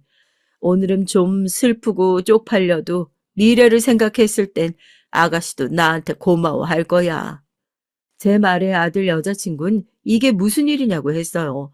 저에게 어머님이 맞냐고 몇 번이나 물었죠. 그러자 당황한 아들은 저에게 여긴 왜 왔냐고 소리를 질렀습니다. 엄마가 여길 왜 와? 내가 미국 가서 알아서 연락한다고 했잖아. 제발 이러지 말고 가요. 전 순간 참지 못하고 아들의 머리통을 세게 갈겼어요. 온 힘을 다해서요. 그러자 아들이 놀라서 절 노려보더군요. 전 곧장 그 얼굴에 사진을 여러 장 던져줬습니다. 그러자 사진이 꽃가루처럼 바닥에 떨어졌어요. 아들 여자친구는 곧바로 사진을 주워 확인하더군요. 사진 속엔 아들과 그 술집에 다니던 전 여친이 서로 끌어안고 밝게 웃고 있었습니다. 아가씨는 봐도 모르니까 이 사진 속 여자가 누군지 알려줄게요. 내 아들 전 여친 술집에서 일하던 착실한 아가씨인데 내 아들하고 만나다가 임신도 하고 돈도 뜯겼어. 자그마치 3천. 근데도 내 아들하고 잘해보려고 했던 것 같은데 내 아들놈이 발목 잡히기 싫다고 애를 지웠다네. 아이고 어린 나이에 불쌍하지. 이런 놈한테 돈까지 뜯기고 버려졌으니. 제 말에 공항에 있던 사람들은 다들 지나가면서 수군거렸습니다. 그리고 아들 여자친구는 사진을 든 손을 부들부들 떨었어요. 그럴만하죠. 믿었던 남자가 쓰레기였다는 걸 알았으니까요. 제가 아들 전 여친에게 빌린 돈을 물어주면서 전화번호랑 주소를 받았거든요. 혹여나 돈만 받고 여기저기 소문내고 다니면 안 되니까요. 그 번호를 이런 식으로 쓸 줄 몰랐는데 제가 연락해서 사진 몇 장 보내달라 했더니 신나서 보내주더라고요. 승우 씨, 이게 정말이야? 이 사진들, 초음파 사진 다 진짜냐고. 여장 금방이라도 울 것 같은 얼굴로 아들에게 따졌습니다. 그러자 아들은 어쩔 줄 몰라 하더라고요. 그러더니 이내 저에게 화를 냈습니다. 엄마 미쳤어? 그 삼천도 엄마가 주고 중절하는 돈도 엄마가 줬잖아. 그래놓고 어떻게 이래? 그래, 너 말 잘했다. 네가 여친 중절시킨다고 나더러 돈 달라고 했냐? 친구가 돈 꺼가서 없다고 했지, 이 미친놈아. 아, 그리고 아가씨, 하나 더 남았는데, 이놈이 부모 외국에서 사업한다고 했지? 아니야, 나 시장에서 생선 팔아. 엄마, 뭐 하는 거야? 전 미리부터 캐리어에 넣어간 생선을 꺼내 아들의 머리에 퍼 부어줬습니다. 이게 어떤 생선인 줄 알아? 너 지금 입고 있는 옷부터 신발까지 다 사준 생선이고 너 의사 만든 생선이야. 알아, 이 버러지 같은 놈아. 그 이후 어떻게 됐는진 저도 가물가물해요. 온몸에 생선을 뒤집어 쓴 아들놈을 보고 배를 잡고 웃느라 정신이 없었거든요. 아들은 당연히 그 여자에게 차였습니다. 그리고 혼인빙자 사기로 고소당했다가 얼마 전에 합의를 봤대요. 전 감옥을 가든 말든 신경도 안 썼는데 아들놈이 변호사 친구에게 부탁해서 해결하기는 했나 봐요. 그 이후 아들이 몇 번 찾아왔지만 전 만나주지 않고 있습니다. 아들은 무슨 바람이 불었는지 저에게 잘못했다고 용서해달라고 얘기를 했지만 전 들은 척도 안 했어요. 아들은 아마 제가 이러다 말 거라고 생각하고 있겠지만 아닙니다. 전 다시는 아들을 만나지 않을 생각이에요. 그게 아들에게도 저에게도 합당한 벌이라고 생각합니다. 제가 아들을 잘못 키웠어요. 전 분명 의사로 키웠는데 사기꾼으로 컸더라고요. 전 아들이 더한 사고를 쳐서 감옥까지 가는 꼴은 죽어도 못 보겠더군요. 그래서 공항에 나가기로 한 거예요. 제가 멈춰주지 않으면 아들은 스스로 멈추지 못할 것 같아서요.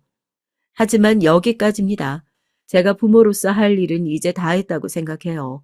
아들 녀석이 어떻게 살든 이제 절대 신경 안 쓸 겁니다. 이번 일로 아들은 저에게 독이라는 걸 알았으니까요. 제 심장을 죽이는 독이요. 아들 없이도 혼자 잘 살라고 여러분께서 좀 응원해 주세요.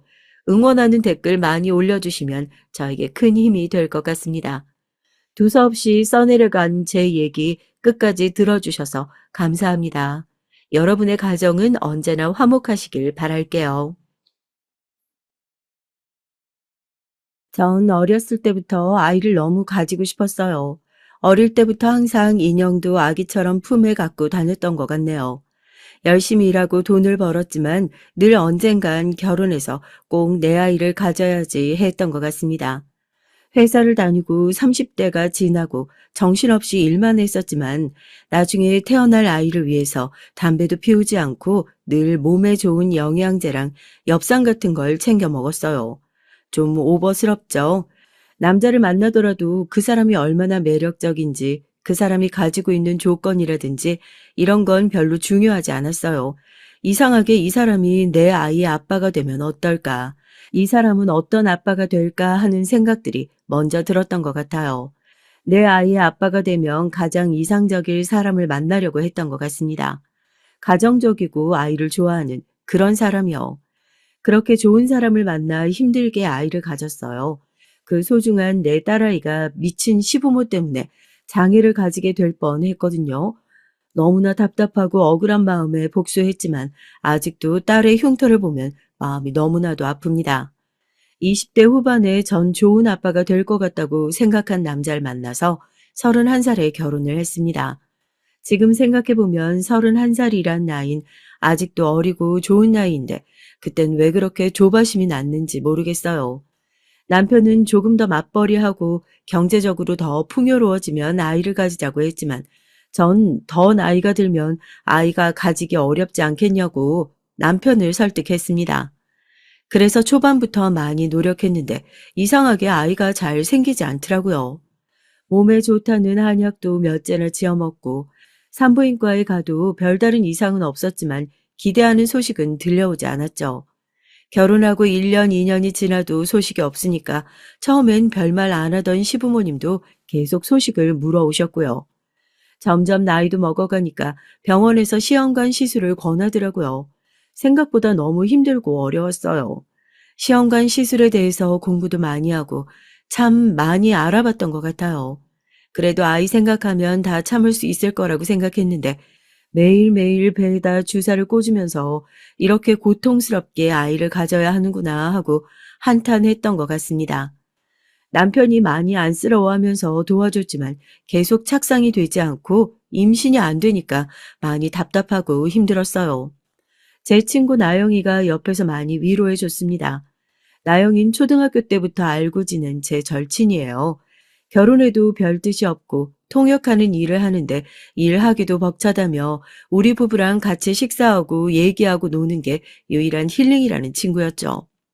3차 시술이 실패했을 땐 그냥 다 그만두고 싶었어요. 남편한테도 미안하고 다 내 탓 같고 남편도 같이 가서 검사해 봤을 때 지극히 정상이었거든요. 종교가 없었지만 절에도 가고 교회에도 가서 심지어 천지신명도 찾고 정말 많이 빌었습니다. 아이 키우는 게 힘들다고 하는 사람들이 많았지만 차라리 있어서 힘들어 봤으면 좋겠다는 생각을 정말 많이 했던 것 같아요. 제가 너무 철이 없었네요. 4차는 악으로 깡으로 더 했었고요. 드디어 5차일 땐 이번이 정말 마지막이라는 마음으로 했어요. 마지막이라고 생각하니까 정말 최선을 다하고 싶더라고요. 배아 이식을 하고 며칠 동안 화장실 갈 때만 빼고 다 누워서 지냈습니다. 허리 아프고 힘들어도 제발을 외치면서 삼신할머니까지 부르면서 잠들었던 것 같아요. 남편이랑 일부러 인터넷 쇼핑도 하면서도 애기용품을 장바구니에 일부러 담아뒀죠. 꼭 곧 살 사람들처럼요. 그런 간절함이 통했는지 5차 시도 끝에 드디어 임신을 하고 안정기에 접어들었어요. 하루하루 배가 나오고 몸이 무거워져도 전 행복하기만 했죠. 전 아이를 맞을 이런저런 준비들을 시작했어요. 임신 일기는 기본이고 아이 면 기저귀도 만들었고요. 면 기저귀가 아이 피부에 좋다고 해서 100개 이상 만들었던 것 같아요. 친정 엄만 유난이라고 했지만 그렇게 아기 공주님을 얻고 얼마나 행복했던지요. 우리 딸이 세상에서 제일 예뻤고 가장 소중한 존재였습니다. 그렇게 되고 보니 남편은 좀 생각이 많아진 것 같았어요. 모든 세상은 제 딸 하나를 위주로 돌아가기 시작했으니까요. 남편은 아이를 좀 자유분방하게 자라게 하고 싶어 했지만 제 아이는 꼭 가장 안전하게 자라야 했고 제일 좋은 것만 해주고 싶었어요. 세상에 하나뿐인 내 아이니까요. 남편은 너무 유난이고 항상 지나치다고 말했습니다. 그러다 보니 싸우는 일도 잦아졌고 아이를 봐주고 싶어도 제가 자주 화를 내니까 아이는 그냥 전적으로 저한테 맡기기 시작했죠. 제가 많이 잘못한 것 같아요. 아이 아빠로서 가정의 소속감도 느끼고 가장으로서 인정도 좀 해주고 했어야 했는데 그냥 제가 남편이 하자는 모든 것에 거의 반대했던 것 같네요. 돈 버는 거에 전념한다고 친구도 없었던 남편은 그나마 편한 나영이한테 자주 하소연을 했던 것 같습니다. 나영이가 자주 네 남편 신경 좀 써줘라. 저러다가 삐뚤어지겠다 얘기해줬지만 제 세상은 오직 딸 하나를 중심으로 돌아가는 상황이라 힘들다가 점차 적응하고 나아지겠지. 남편은 가정적인 사람이니까 이렇게 안일하게만 생각했던 것 같습니다. 그러다 남편이 엄청 불같이 화를 냈던 날이 있어요. 남편은 외동은 아니지만 장남이었고 시골에 아버지 없이 계시는 어머니께 애틋할 수밖에 없었거든요. 시골 계신 어머니께 뭐라도 해드리고 싶어 했고 어머니도 남편을 항상 자랑스럽게 생각하고 좋아했죠. 전 어머니께 살가운 며느리는 아니었지만 어머닌 그래도 손주를 낳았다고 장하다고 해주셨습니다. 시어머니가 칠순이 되셨는데 남편이 한 달 전부터 좋은 선물을 해드리고 싶다고 하더라고요. 잔치는 시골에 동생이 준비한다고 했으니까 우리는 미리 좋은 선물이라도 같이 고르자고 얘기를 했었죠. 전 계속 하나를 케어하느라 잊어버렸고 결국 선물도 남편 혼자 샀어요. 출근 때문에 바빠서 생신 전에 받을 수 있게 택배를 보내든지 아니면 퀵을 보내든지 저한테 보내는 것만 좀 해달라고 부탁했거든요. 사실 남편은 일찍 내려가고 싶어 했지만 갑자기 업무 상황이 꼬여서 칠순잔치에 오후나 돼서야 내려갈 수 있었거든요. 전 하나를 데리고 가기 쉬운 거리도 아니고 애 몸 상태가 그렇게 좋지 않으니까 안 내려가겠다고 했죠. 남편도 시어머니도 섭섭한 것 같았지만 하나가 아픈 그것보단 나으니까 그냥 그러려니 하시는 것 같았습니다. 근데 칠순잔치에 내려간 남편이 전화가 와서 다짜고짜 엄청 화를 내는 거예요. 알고 보니 제가 시어머니께 보낼 옷을 보냈어야 하는데 비슷하게 포장되어 있던 고기를 보냈더라고요. 친정에서 저희 먹으라고 좋은 고기 보내주신 건데 아무 생각도 없이 포장지가 초록색인 것만 보고 고기를 종이 박스에 넣고 택배를 보낸 거예요. 안에 있는 고기는 다 상해서 악취가 나고 선물인 줄 알고 열어보신 시어머니는 한동안 아무 말씀이 없으셨대요. 그래서 남편이 죄송한 마음에 더 저한테 화를 냈던 것 같습니다. 남편도 이해가 가는데 전 제 상황을 이해해 줬으면 하는 마음이 더 강했던 것 같아요. 지금 생각해 봐도 제가 100번, 1000번 잘못했죠. 하지만 아이 옷이랑 기저귀 하나하나 다 소독하고 먹는 거 신경 쓰고 챙기고 집안 청소하고 살피고 아이 교육까지 하려니 다른 건 특히 남편 식사나 이런 건 챙기기가 쉽지 않았어요. 배달시켜 먹으라고 해도 배달 음식은 이제 싫다고 하더라고요. 시골에서 시어머니가 싸주신 반찬도 제가 잊어버리거나 택배 온 거 확인 못해서 많이 상해서 버렸거든요. 그 이후로는 밥에 대해서 별말 없어서 어떻게 먹고 다니겠지 했는데 칠순잔치 사건 이후로 그냥 남편은 늘 집에 자정이 넘어서 들어왔어요. 크게 대화를 하려고 하지도 않았고요. 저한테는 아이 케어하는 데 집중하라고 하고 일이 많아서 늦게 들어오는 날이 많으니까 각방을 쓰자고 하더라고요. 서운함보단 그게 하나를 키우는데 더 좋겠다고 생각했어요. 근데 한 3달 정도 지나니까 뭔가 정말 잘못됐다는 생각이 들더군요. 계속 남편이 어떻게 지내고 있는지 걱정도 되고 조금 여유가 생겨서 아침밥을 차려 놓거나 해도 먹고 나가지 않더라고요. 마칠 것 같은 시간에 전화를 해도 받지도 않거나 회의 중이라고 문자가 오거나 급한 일이 있으면 카톡으로 하라거나 이렇게 대답이 오더라고요. 남편은 거의 매일 12시가 넘어서 들어오고 들어오면 씻고 자고 새벽에 다시 나가는 걸 반복했습니다. 대화하기가 어려워서 카톡이나 문자를 보내도 잘 읽지 않고 피곤하다고만 하더라고요. 별일 있는 거 아니면 대화는 나중에 하자고요. 대화를 피하는 느낌이어서 지금은 서운한 게 많이 쌓여서 그렇겠지만 좀 지나고 적응하면 예전처럼 다정한 남편으로 돌아올 거라고 생각했습니다. 제가 육아로 너무 정신이 없어서 나영이랑도 오랜만에 연락했었는데 자기도 이런저런 일 때문에 바빠서 볼 시간이 없다고 하더라고요. 섭섭하기도 하고 내 주변 사람들이 이렇게 나한테 등을 돌리는구나 생각할 때마다 좀 우울했지만 하나가 있어서 그래도 웃고 하나가 걷고 엄마라고 부르기 시작하면서 그런 서운함도 다 사라지고 풀렸던 것 같아요. 그렇게 하나는 제 딸이자 베프가 됐습니다. 하나가 어린이집 다니고 한 5살이 됐을 때 이젠 그래도 좀 제 자신도 돌아볼 시간이 생기더라고요. 아이를 어린이집 보내고 나서도 불안하긴 했지만 시간적 여유가 좀 생기고 나니까 주변도 이제 좀 살펴야겠다는 생각이 들기 시작했어요. 다행인 건 남편은 하나에겐 좋은 아빠였습니다. 아이랑은 대화도 하고 숫자나 글자도 알려주고 동화책도 읽어줬죠. 저한텐 전혀 어떤 기대도 바라는 것도 없었지만요. 남편이랑 싸우기라도 해서 관계를 좀 개선하고 싶었지만 남편은 그냥 네 마음대로 해, 알아서 해, 이게 다였습니다.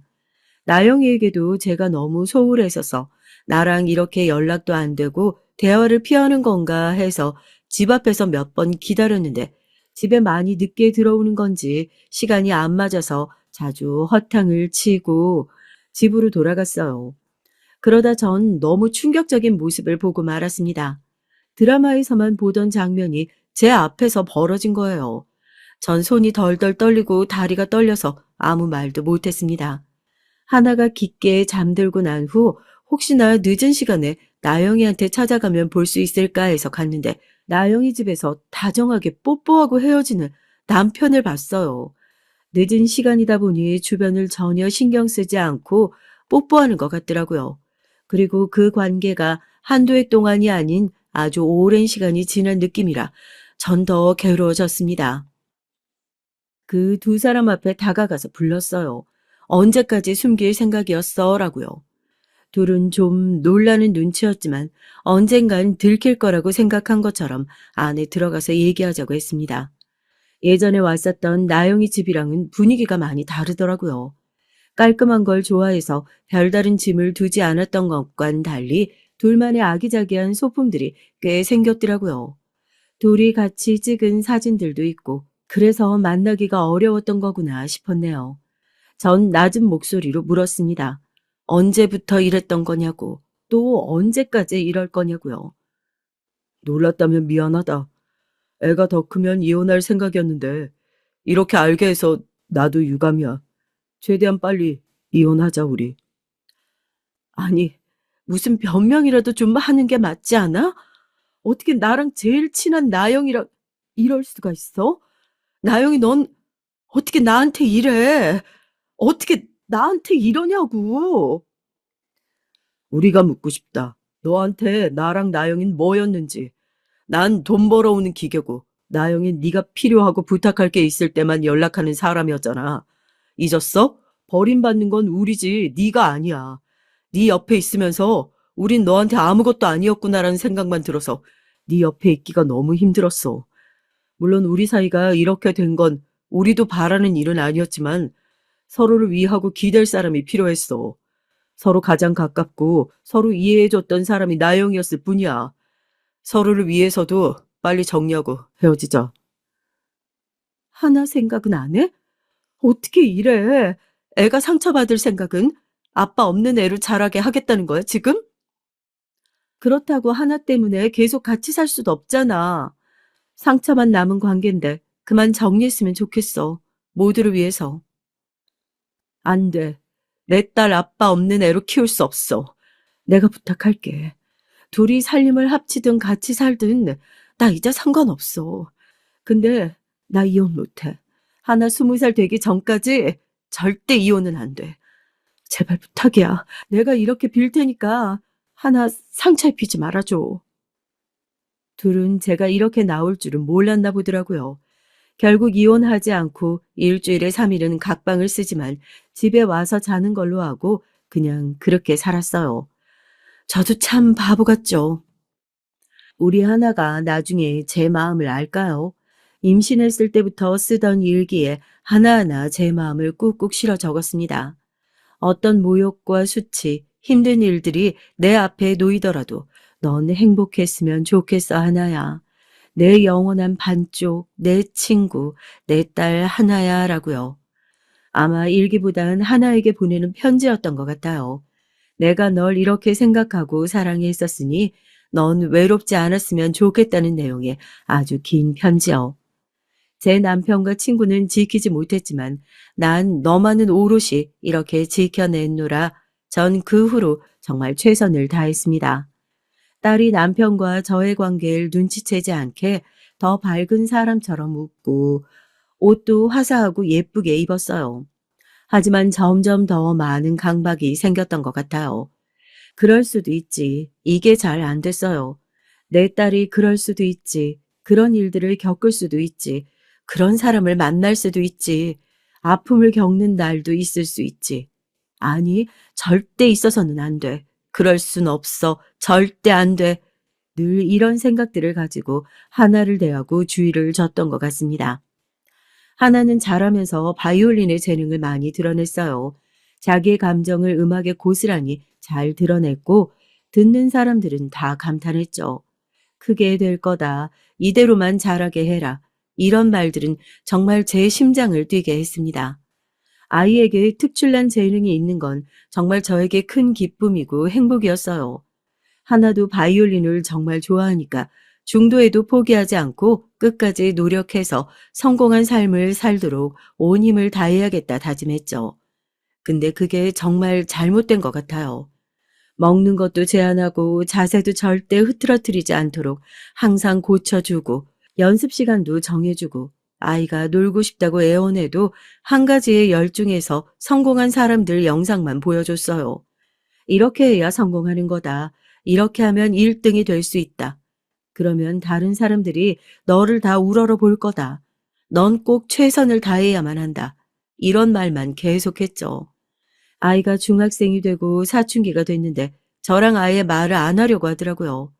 요즘 애들이 쓰는 신조어도 찾아서 배워보고 유행하는 게 뭔지 좋아하는 게 뭔지 찾아봤는데 온통 제가 이해하기 어려운 것들 뿐이었죠. 왜 이런 걸 좋아하는지, 왜 이게 유행이 되는지 모르는 것들 뿐이었습니다. 남편한테 도움을 청했어요. 아이가 사춘기이고 저랑 말도 잘 하려고 하지 않는다고요. 그럼 남편은 하나를 데리고 나갔다가 오더라고요. 그러고 나면 하나는 밝아져 있었습니다. 하나가 좋아하는 게 뭔지 알아? 뭘 좋아한다고 당신한테 얘기했던 기억이 잘 안 난대. 당신 언제까지 상대방 말을 안 들을 거야? 언제까지 이게 좋은 거라고 강요만 하고 당신 뜻대로 하라고 상대를 윽박지를 거냐고. 쟤도 나처럼 잃어봐야 정신 차릴 거야?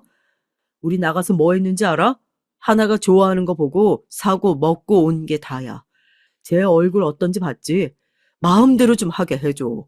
쟤는 새장 속의 새가 아니잖아. 자기 생각이 있는 사람이라고. 당신 소유물이 아니야. 나도 하나도 말이야.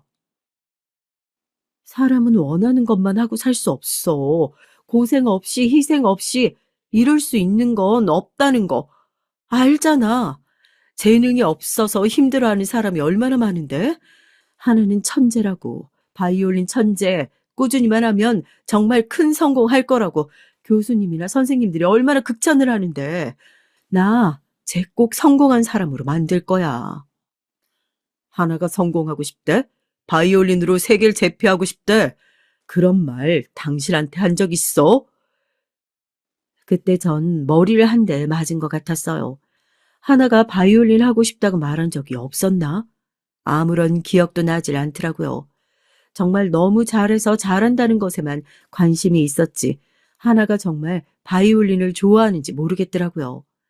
제가 말을 걸면 문을 닫고 들어가 버리기만 하는 딸.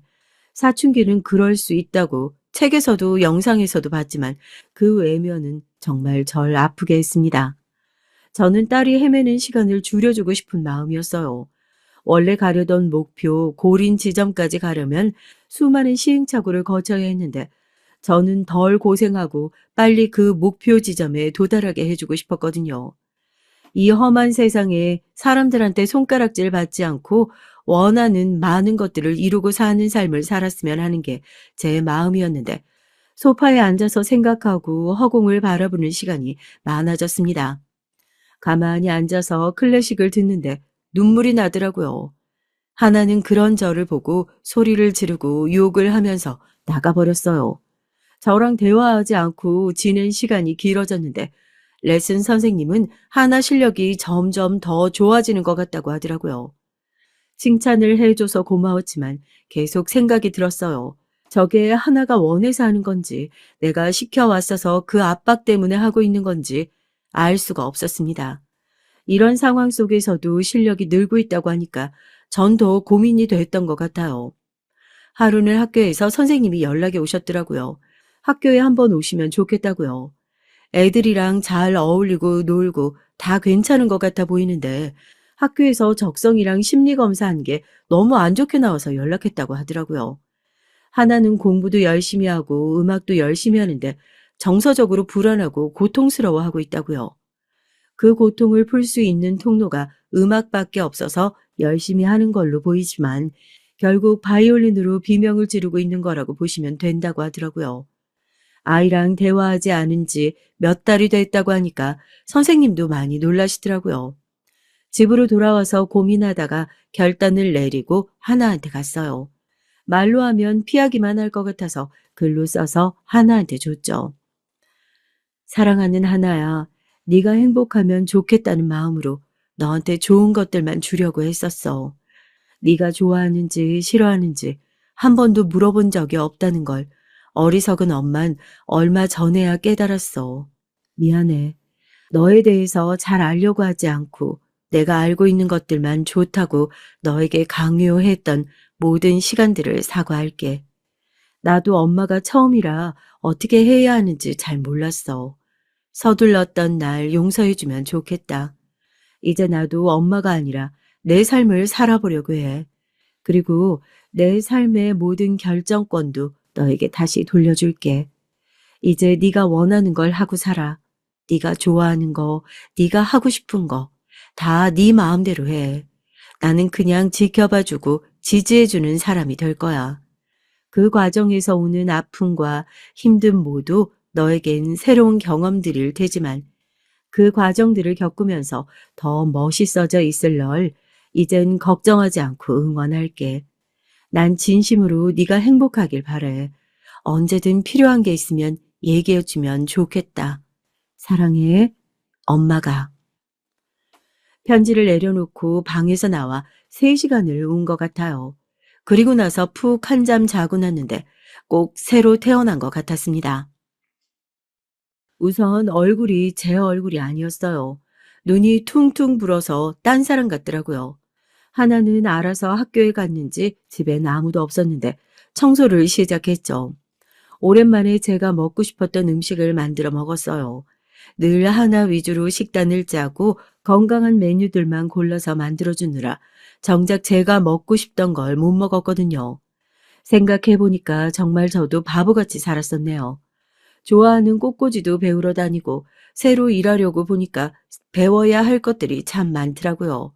나이도 먹었는데 몸 쓰는 일은 힘들겠다 싶어서 우선 컴퓨터 자격증을 따려고 학원에 다니기 시작했습니다. 물론 집에 와서 먹을 간식이나 밥은 여전히 열심히 준비해줬지만 아직도 하나랑 대화는 하지 않았어요. 가끔 하나 아빠가 집에 와서 하나랑 대화하는 소리가 들리더라고요. 저렇게 대화하는 거구나. 하나는 저런 걸 좋아하는구나. 그래도 아빠가 있어서 참 다행이다. 이런 생각이 들었습니다. 비록 애만 키우느라 경단녀가 됐지만 제가 돈을 더 열심히 벌어놔야 나중에 하나 결혼도 시키고 유학 간다고 하면 유학도 보내야 하니까 이런저런 일을 찾아보기 시작했어요. 제가 제 일을 열심히 하고 시간이 지나면 하나랑 제 사이가 좋아지지 않을까 기대했는데 쉽사리 나아지지 않았습니다. 속으로 많이 삐뚤어져 있었다 보니까 제 편지를 받고 이제 자기를 아예 포기해버렸다고 생각했었나 봐요. 그래도 엇나가거나 자기 인생을 망치려고 한 적은 없었는데 사건은 터지고 말았죠. 엄마랑 사이가 안 좋아서 힘들다고 친구들한테 털어놨는데 친구 한 명이 하나를 얄밉게 생각하고 있었나 봐요. 엄마랑 싸워서 힘들다고 하는 애가 늘 하고 다니는 거 보면 엄마가 사준 옷에, 엄마가 사준 액세서리, 학용품, 화장품, 향수 다 엄마가 사준 거 맨날 자랑하고 엄마가 시키는 대로 다 하면서 괜히 힘들다고 말하고 다니는 게 관심 끌려고 하는 거 아니냐고 듣기 싫다고 얘기했나 봐요. 서로 욕하고 밀고 싸우다가 몸싸움까지 갔는데 다 같이 악기하는 애들이라 절대 손이나 팔을 안 다치려고 주의하는데 그날따라 걔는 뭐에 씌인 것처럼 저 잘난 척하는 손가락까지 다 짜증난다면서 하나 손을 밟으려고 했대요. 하나는 절대 손은 다치면 안 된다고 생각해서 걔 발을 잡고 당겨버렸고 걘 넘어지면서 땅에 손을 짚었는데 무게가 실리면서 골절이 됐대요. 다른 애들도 증언해주고 CCTV를 봐도 먼저 시비를 건 건 상대편이어서 하나는 정당방위가 됐지만 딸은 학교를 나가고 싶지 않다고 하더라고요. 그래도 학교는 가야 한다고 말하고 싶었지만 하루 종일 방에 틀어박혀서 게임만 하는 걸 말리지 못했습니다. 애 아빠한테 얘기해서 말려보라고 했지만 남편도 역시 시간이 필요한 것 같다고 하더라고요. 옛날 어른들이 세상에서 제일 어려운 게 자식 농사라고 하셨던 말이 뭔지 이제 알겠더라고요. 정말 쉽지 않은 것 같아요. 그동안 강압적으로 눌려서 살았던 모든 서름을 풀려고 하는 듯이 또 사건은 터지고 말았습니다. 게임만 하기 지루했는데 데이팅 앱 같은 걸 깔아서 모르는 남자들이랑 채팅을 했었나 봐요. 저랑 대화하기가 어려우니까 자기도 말할 사람이 필요했다고요. 이 사람 저 사람이랑 대화하다가 말이 좀 잘 통한다 싶은 사람을 찾았나 보더라고요. 한 이틀 채팅했는데 서로 만나자고 뜻이 맞아서 나갔었대요. 말도 없이 집에서 나가서 좀 불안해하고 있었는데 갑자기 경찰서에서 전화가 왔더라고요. 놀란 마음에 휴대폰만 챙겨 들고 미친 듯이 달려갔더니 얻어맞아서 엉망이 된 하나가 보였습니다. 데이팅 앱을 써본 적이 없다 보니까 남자들이 다 어떤 의도를 가지고 있는지 잘 몰랐나 봐요. 아직도 놀라고 어안이 벙벙한 표정의 하나는 저를 보고 울기 시작했어요. 전 말없이 하나를 안고 토닥여 줬습니다. 그 남자 새끼는 서로 좋아서 만나기로 했는데 전현이 계속 밀당만 하고 스킨십을 하려고 하니까 피하길래 열받아서 좀 엎치락덮치락 했다가 이렇게 된 거라고 헛소리를 늘어놓더라고요. 내 딸을 강간하려는 것도 모자라서 저렇게 때리기까지 했는데 저렇게 당당하게 거짓말을 하는 게 열받아서 저도 가서 뺨 몇 대를 날리고 손이 미끄러져서 미안하다고 얘기했어요. 다행히 다른 사람이 도와줘서 모텔로 끌려 들어가진 않았지만 정말 큰일 날 뻔했더라고요. 하나는 제가 그런 모습을 처음 봐서 더 놀란 것 같았습니다. 경찰한테 저놈 제발 콩밥 좀 먹게 해달라고 사정했어요. 강간 미수에 폭행 치사까지 하면 더 형량이 늘지 않냐고 했더니 미수에 그쳤기 때문에 형량이 그렇게 높게 책정되진 않을 거라고 하더라고요. 정말 억울하고 분했지만 합의금으로 3억을 주든지 아닌 깜빵 가라고 엄포를 놨죠. 하나랑 집에 돌아가는 길에 제 모습을 다시 보고 눈물을 흘쩍거리기 시작했어요. 자기가 잘못했다고요. 제가 너무 정신없어서 운동화 한 짝이랑 슬리퍼 한 짝을 신고 왔는데 그거에 눈물이 터진 거였더라고요.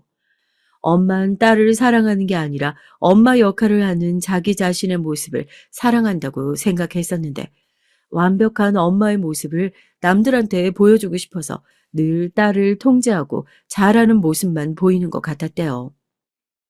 그런데 그 추운 날씨에 외투는커녕 신발도 제대로 못 신고 경찰서까지 달려온 엄마 마음이 어땠을까 생각하니 그냥 너무 죄송하고 눈물이 나더라는 거예요.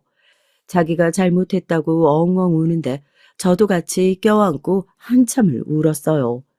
오랜 세월 묵었던 오해를 풀고 사이좋게 지내기 시작했죠.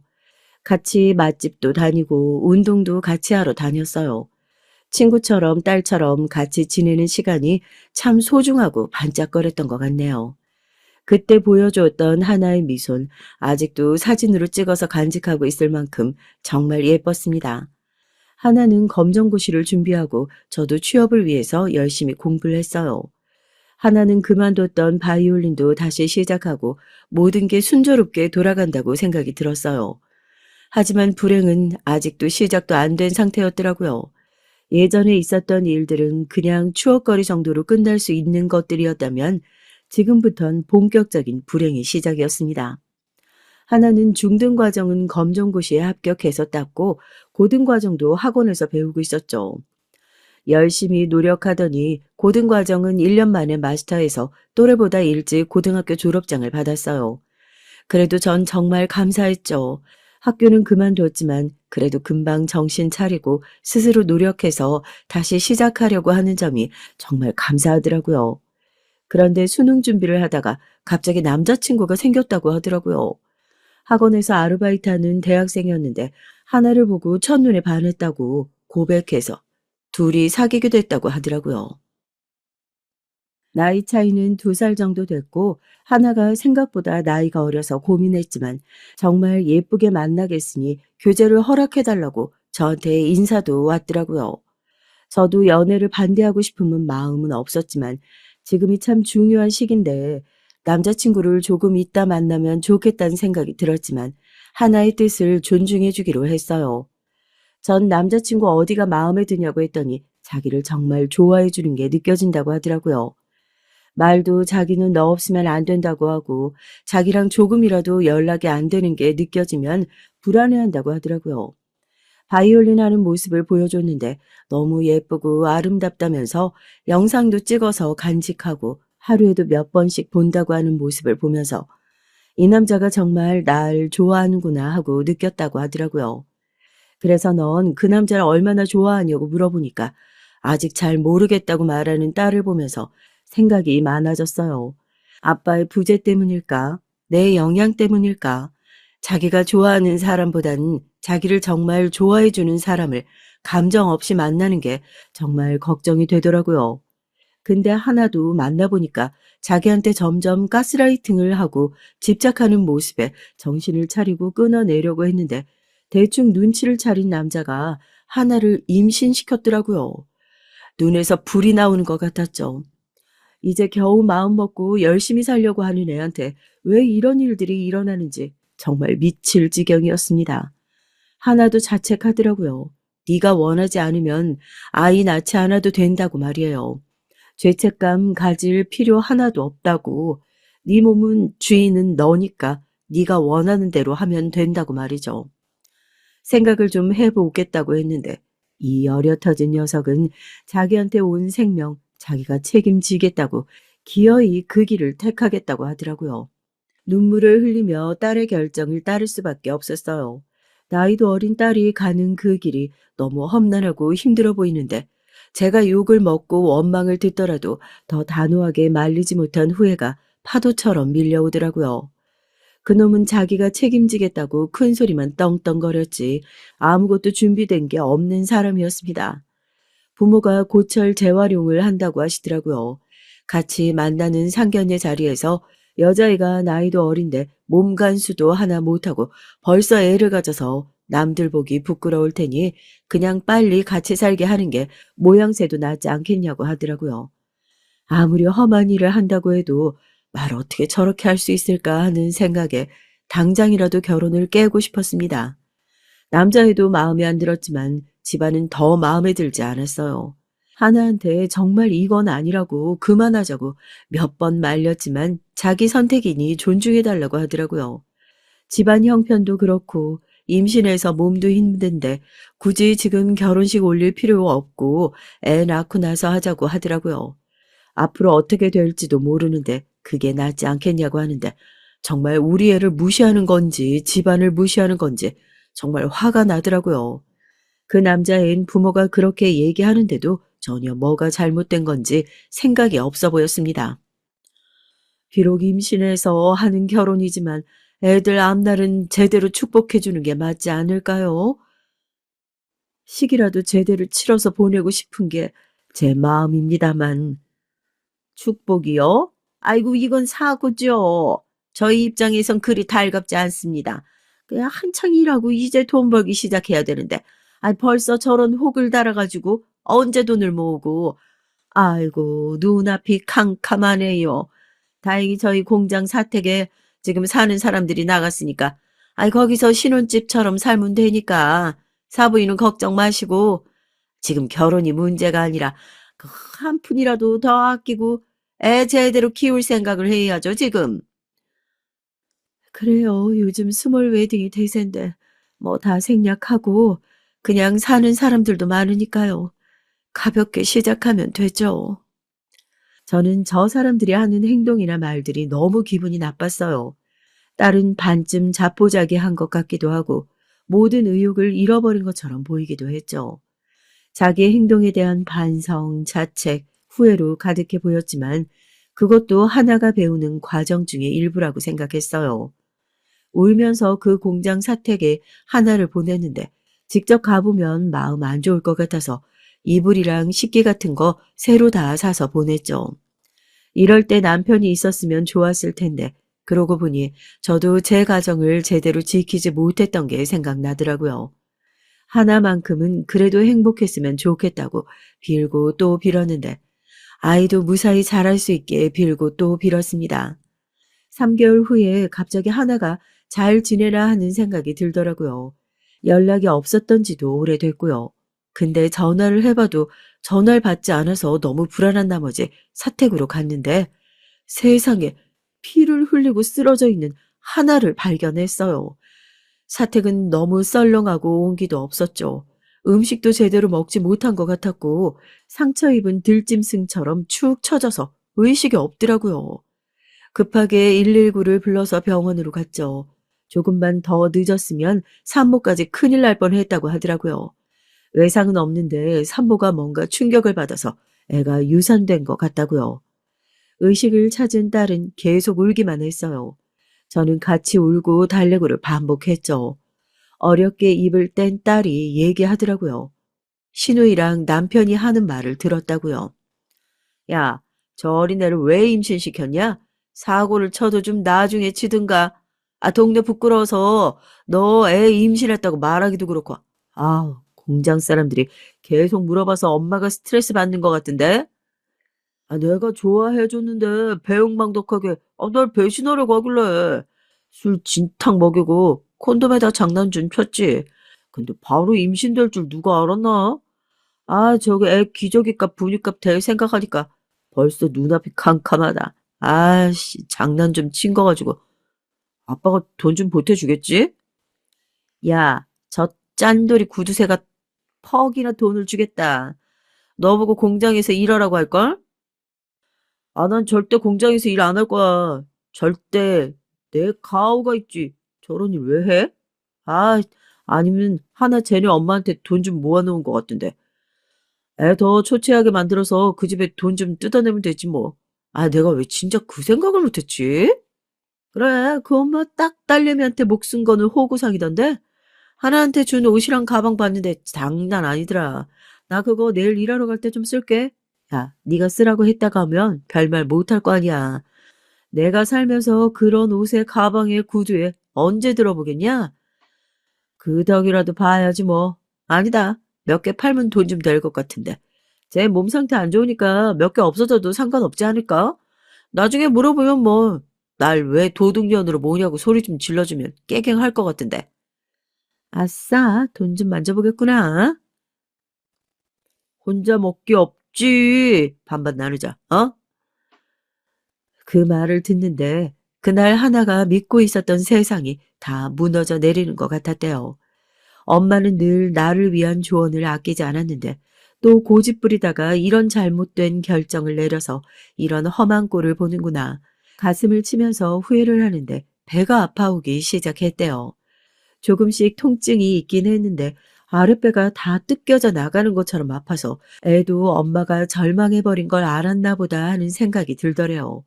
혹시나 나중에 다시 내 나이로 태어나주면 그땐 정말 좋은 아빠, 좋은 가정에서 자랄 수 있게 해주겠다고 정말 미안하다고 마음속으로 빌어주고 의식을 잃었다고 하더라고요. 결국 아이는 유산됐고 마음 아프겠지만 네가 행복할 때 아이를 가지는 게 훨씬 좋을 것 같다고 말했죠. 하나는 말없이 고개만 끄덕이고 울었지만 꼭 복수하고 싶다고 하더군요. 전 다른 방법도 많으니 굳이 그 집에 다시 안 들어가는 게 좋겠다고 했어요. 하지만 자기한테 그런 짓을 한 남편과 그 시누이를 용서 못하겠다고 하더라고요.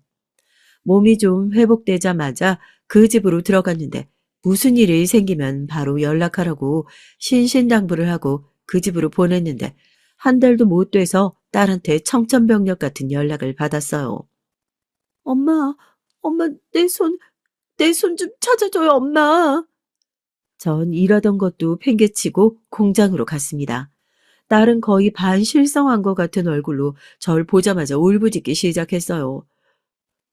엄마, 내 손가락이 잘렸어. 엄마, 나 바이올린 켜야 되는데. 엄마. 난리통에 그놈 엄마가 와서 하는 말이 절 정말 미치게 만들었습니다. 아, 그 손가락 하나 없다고 죽지도 않는다. 어디서 수선이야. 사람들 부끄럽게 목소리 좀 낮추지 못해? 내 딸한테 소리 지르지 마. 다들 손가락 좀 찾아줘요, 빨리요.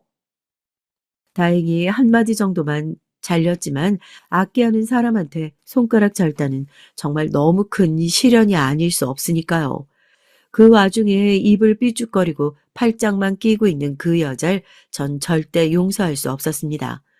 우선 딸 수술이 먼저였기 때문에 전 초조한 마음으로 찾아가 멈춰진 기계 사이에 끼어 있는 손가락을 찾았어요.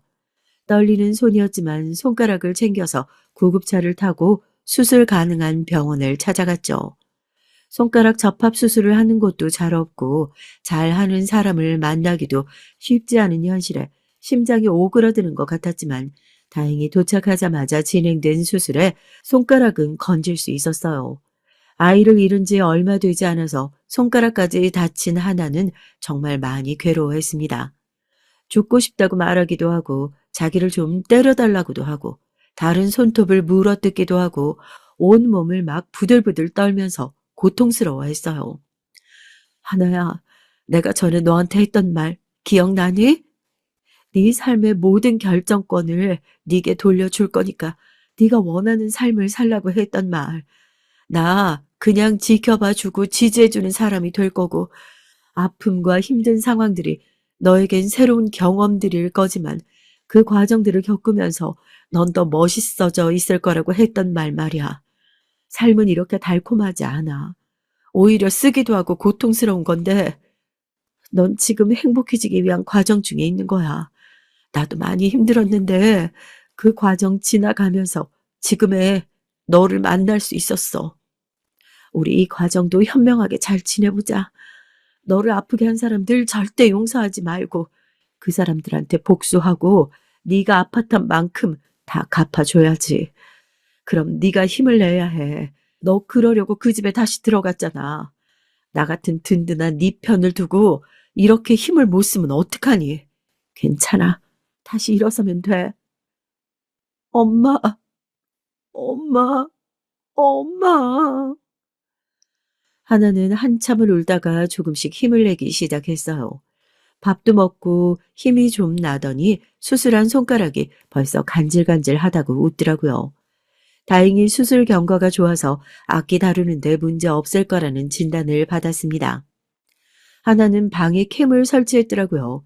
신우이가 제가 하나한테 준 옷이랑 가방, 구두를 훔쳐가는 거 다 찍혔고 남편이란 사람은 하나 폰으로 하나 계좌에 있는 돈을 다 자기한테 송금하고 돈을 빼가더라고요.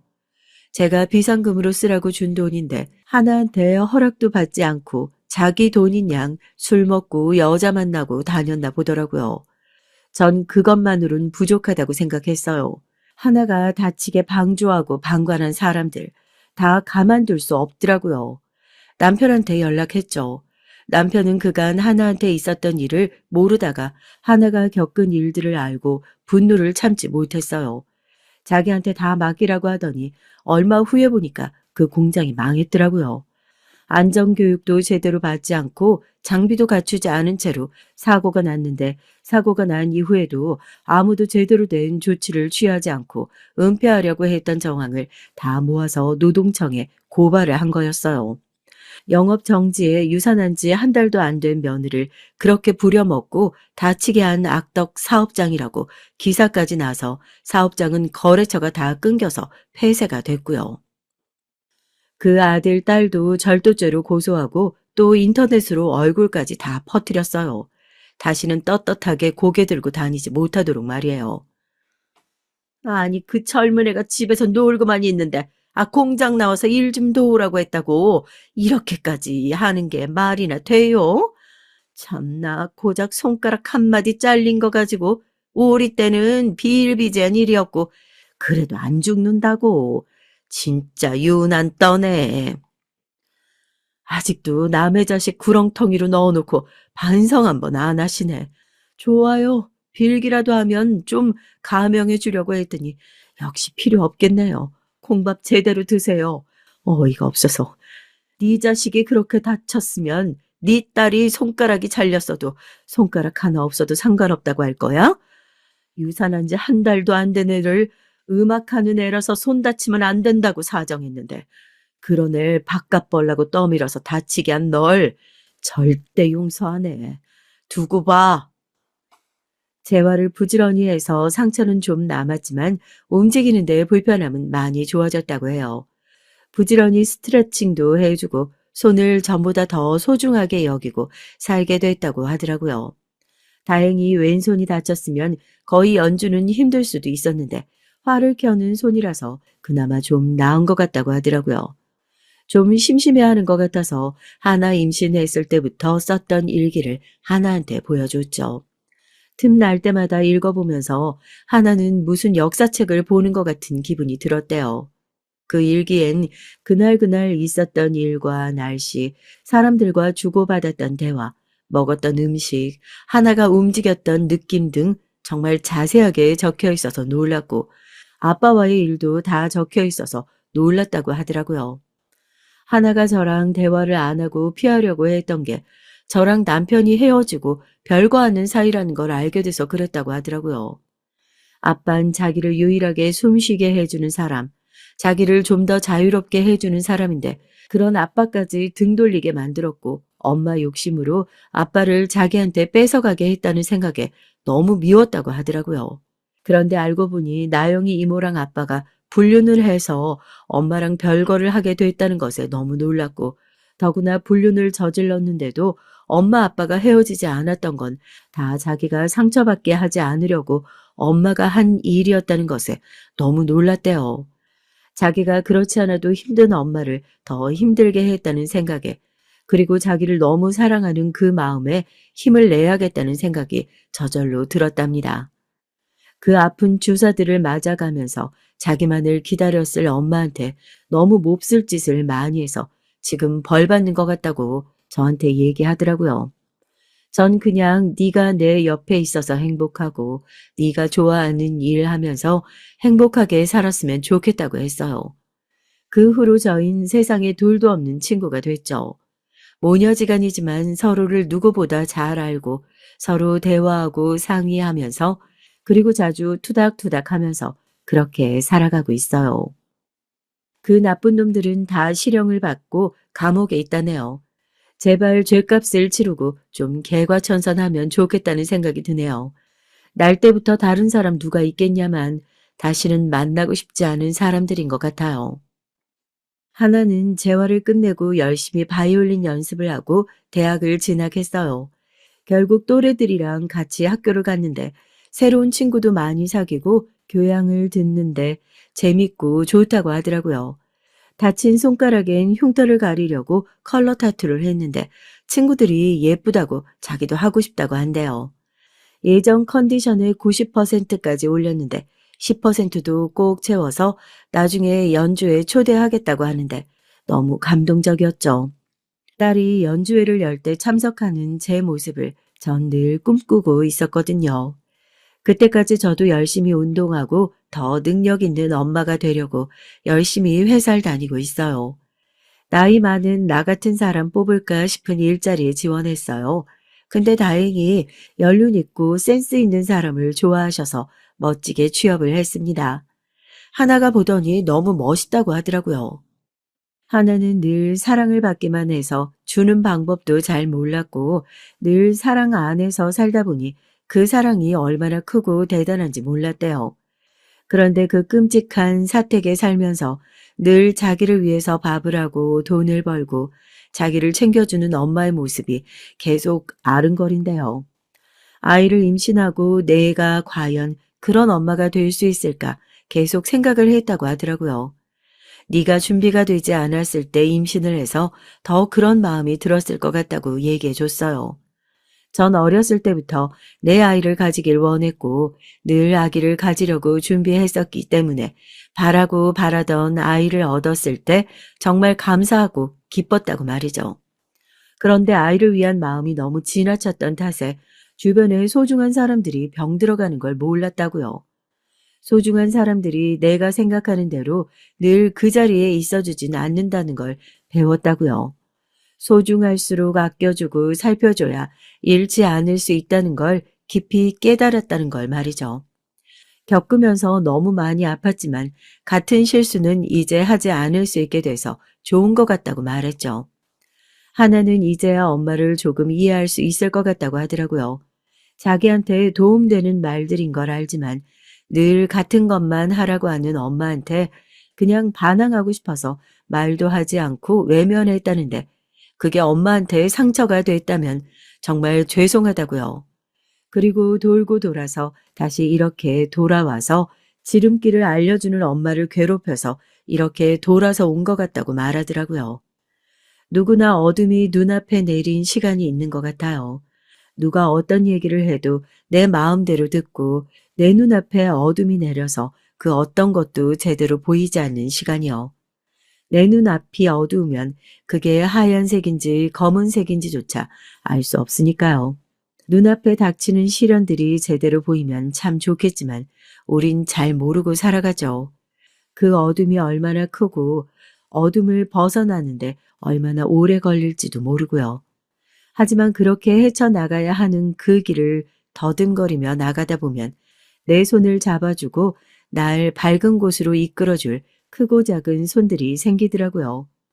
외로웠던 제 옆에도 그런 사람들이 있었던 것처럼 여러분들 앞날과 지금 그 옆에도 그런 아름다운 사람들이 있을 텐데 그 사람들을 꼭 잃지 않으셨으면 좋겠습니다.